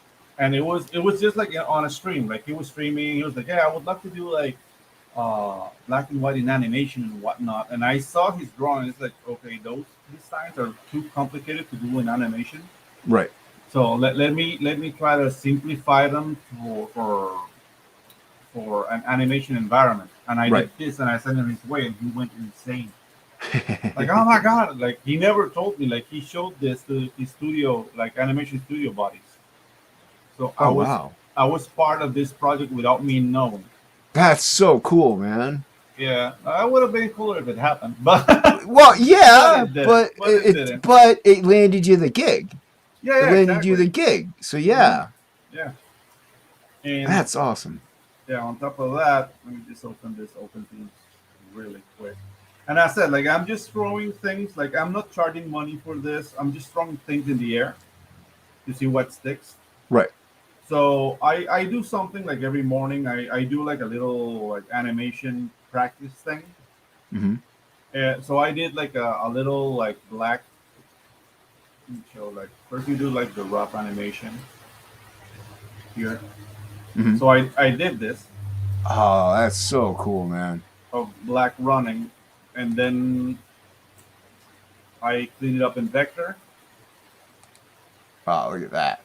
and I added like the grenades, and then I sent that to Art, and then he's like, "Yeah, I have to work with Pedro." And then basically the high octane was something Art invented just to work with me. That would have never happened if I just like sit on my patoot and say like, I'm worth this much, and if nobody's paying me, I'm not Right. moving. Like, Right. dude, you have to move. Right. You have to grab an oar or Yeah, two, exactly. or row your whole boat with 40,000 oars by yourself. You got to Yeah. put in the work. You can't Yeah, just sit back and hope someone motorboat. notices you. Yeah, Yeah. or motorboat. If Or a you have motorboat. like, Or a motorboat. yeah. Get an engine. Yeah, cheat a little bit. Why not? But No, I mean, if you have a nice pair of breasts in front of you, okay. motorboating is the way. Ah, see, that went over my head. Yeah, I was thinking more. Yeah, you were right. Motorboat. Mhm. Yep. I was wrong. It doesn't Yeah. happen often. Yeah. No, it's awesome, dude. That was awesome. Yeah, so that's kind of like I like telling this story. Like, in the future, if I make something out of myself, this is the story I'm telling. Right. Like, I'll be forever like grateful to RT Bear, dude. Like, this guy gave me an opportunity at 40 something, because I'm not a young dude. No, He we're gave not me an young at all. opportunity. Yeah, Young at heart. yeah. He gave me an opportunity that, I don't know. I've done things, but it's mostly advertising. But I've always seen like the world of comics as a mystery. Like, whoa, those guys are cool. You know, I never thought I'll be doing comics myself. So Right. thank you forever, RT Bear. Yeah. Yeah. Everyone, go back it. Go back it Yeah. while you can. Yes. Yeah. Back absolute black and not absolute. Well, back absolute. Black and white. And back absolute while you're at it. Can I? I'm only sharing that one Indiegogo taps. When I jump over, Yeah. it doesn't Let me doesn't stop jump here. over to my thing that I just opened Mm. up. Oh, stop sharing is right here. Oh, look at that. Yeah. Oh, that's right here. Hmm. Yeah. I guess we'll show it. Why not? Why not? You asked me Yeah. to. I'll do it. Yeah, I'll do it. what Pedro wants. Do it. I'll do what Pedro wants. There we go. There's absolute book 2. Look at that. Look at it. Look at it. Look at Yeah, that. and once again, yeah, featured tiers, best way to go. Add on book Mhm. 1, and you're all set. Yeah. Yeah, you have Yeah. almost every cover at that point. There is the variant from book 1 that you can only get through me personally, whether it be at a convention or an auction. So the variant for book 1, and as well as the Jason Krager variant for book 2. If you were signed up on the mailing list, Ooh. there's a Jason Krager variant cover. If you're signed up and you did not get that email, let me know. I will send it to you. It's a beautiful cover, and it's done by Hammer fame Jason Krager. So Krager is another beast, man. Krager's a beast. He recently beat everyone last night. Yeah. Well, everyone technically, but he won last night on Fractober, and he's a contender now. So Dude, I got some smoked, man. it's tough, man. I That was I fun. didn't even challenge Frega. I didn't even go in last night to challenge Frega because Yeah. I am not doing that. Okay. Dude, the thing's like I really don't mind. Like, if I get smoked, I get smoked. But it's all good fun, you know. Like, It is we don't fun. really I mean, it's not, But, and dude. I know I would lose, but it would be Yeah. fun. But I mainly, it's just like, well, then why not just have fun? So Yeah, dude, but it wasn't even close, man. It was like 88% to 12 or something. Like, oh, okay. But At still, least I'm both voted yeah, for you me. still got 12. Yeah, I know. Yeah, it wasn't like 2. Oh, it's Yeah, funny. dude, but whatever. Like, I mean, if I'm gonna lose, it's gonna be to Fraga, you know? Cool. Yeah. That was cool. Boom, boom, boom. Boom. Get 'em both. There you go. Back Do them them both. Yeah, back them both. Yeah. Even if you're strapped for cash and you can only do like a little bit right now, or if you're strapped for cash, you can't do any right now. Share out these campaigns. You know, share out, spread the love, spread the word, and help out this little underground scene we got going on here. Black and White is a little more above ground than what I am. I'm more underground, but Pedro he's coming up in the ranks, and Tropical Magics is coming out soon. Yeah, guys, keep your eye out for that. I poured my heart and soul into this. Yes. I got an editor. I'm between 2 letterers right now to see who we'll be working with, but I'm gonna do my best. I'm using Critical Blast for distribution, so it's sold in the U.S. Internationally, let me see what I can do if doing it from Panama is cheaper than the U.S. I'm still looking into that. But yeah, guys. Yeah, that's cool, man. Yeah, Critical Blast. I've been on the show. It's fun. Good dude. That guy's a good dude, and he has a business plan that will solve, especially for international creators, like to access the American market. That guy is it's a solid option. Yeah. The thing is that we need to solve the shipping from the U.S. outside. Yeah, dude, I was watching Bankrupt. Like he was talking like hockey. Hockey's setting something up, so we pretty much he's gonna we ship out there, and he can send everything out through that way. Yeah. So that way it's like it'll be cheaper to ship one bulk shipment exactly than a whole bunch of little tiny shipments. Yeah, exactly, and that way like the backers won't sweat that much. Right. And I mean, I hope Pokey is making something so he makes something out of this and not do it only at the goodness of his heart. Because I mean, this is work. It is. It's hard, and it's going to be hard work. So hopefully, and obviously, he doesn't want to break the bank and not make and go in the negative. I know he's done a lot of research. He's been looking at a lot of things. And hockey is a great dude. I love hockey. He's fun. He's entertaining, but he's smart, and he's passionate about art and artwork and everything, and art to bear maybe too. I don't know, but probably everyone's passionate about art. Yeah. But I like hockey. He's a good dude. Yeah. So all right. Well, we're gonna call it quits. I got nothing else. Yeah, we got nothing. I got nothing. Well, I don't know what you want from me. I got nothing. Yeah, come on, I got nothing. I come here, I feed you, I give you my soul, and now I got nothing. Now you want more. Yeah, dude, I'm the Lothario. I was watching what's that movie? Grumpy Old Men. And dude, in one like Walter Matthau lost his lines, and it's like, I am the Lothario of farts. I got nothing. I got nothing. So yeah, dude. That's so good. Yeah, there you go. We got yeah.